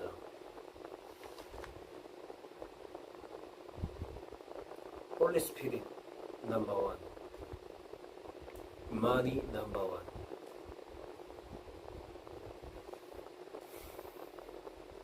tomorrow soon.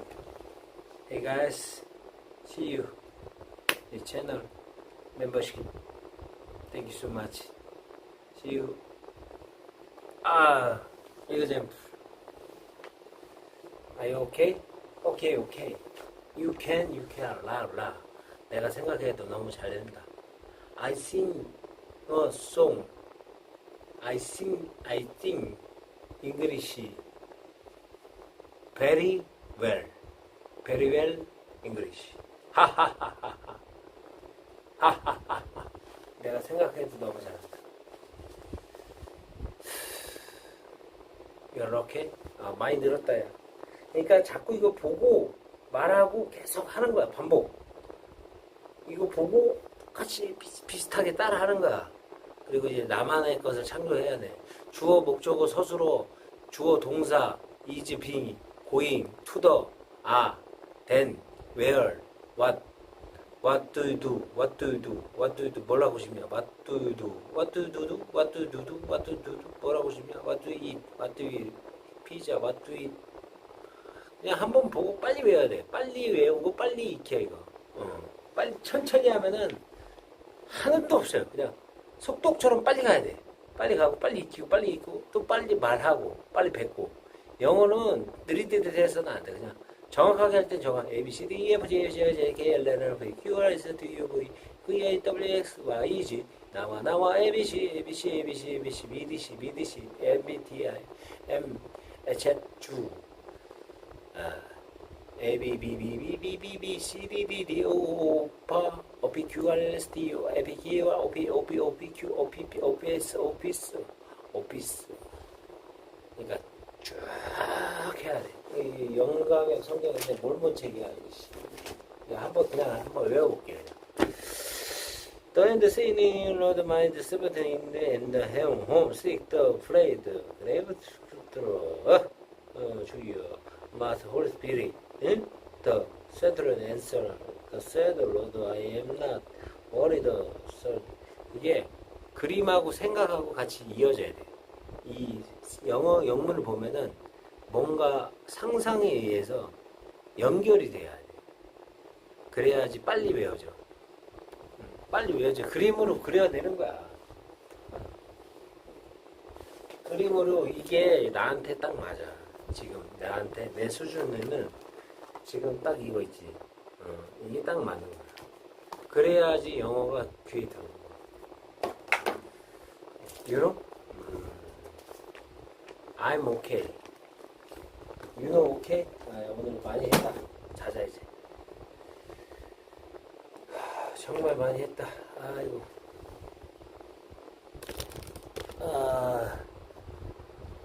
오늘 방송 끄고 자자. 괜찮아. 피니시. 브레이브캐스팅 피니시. 리방.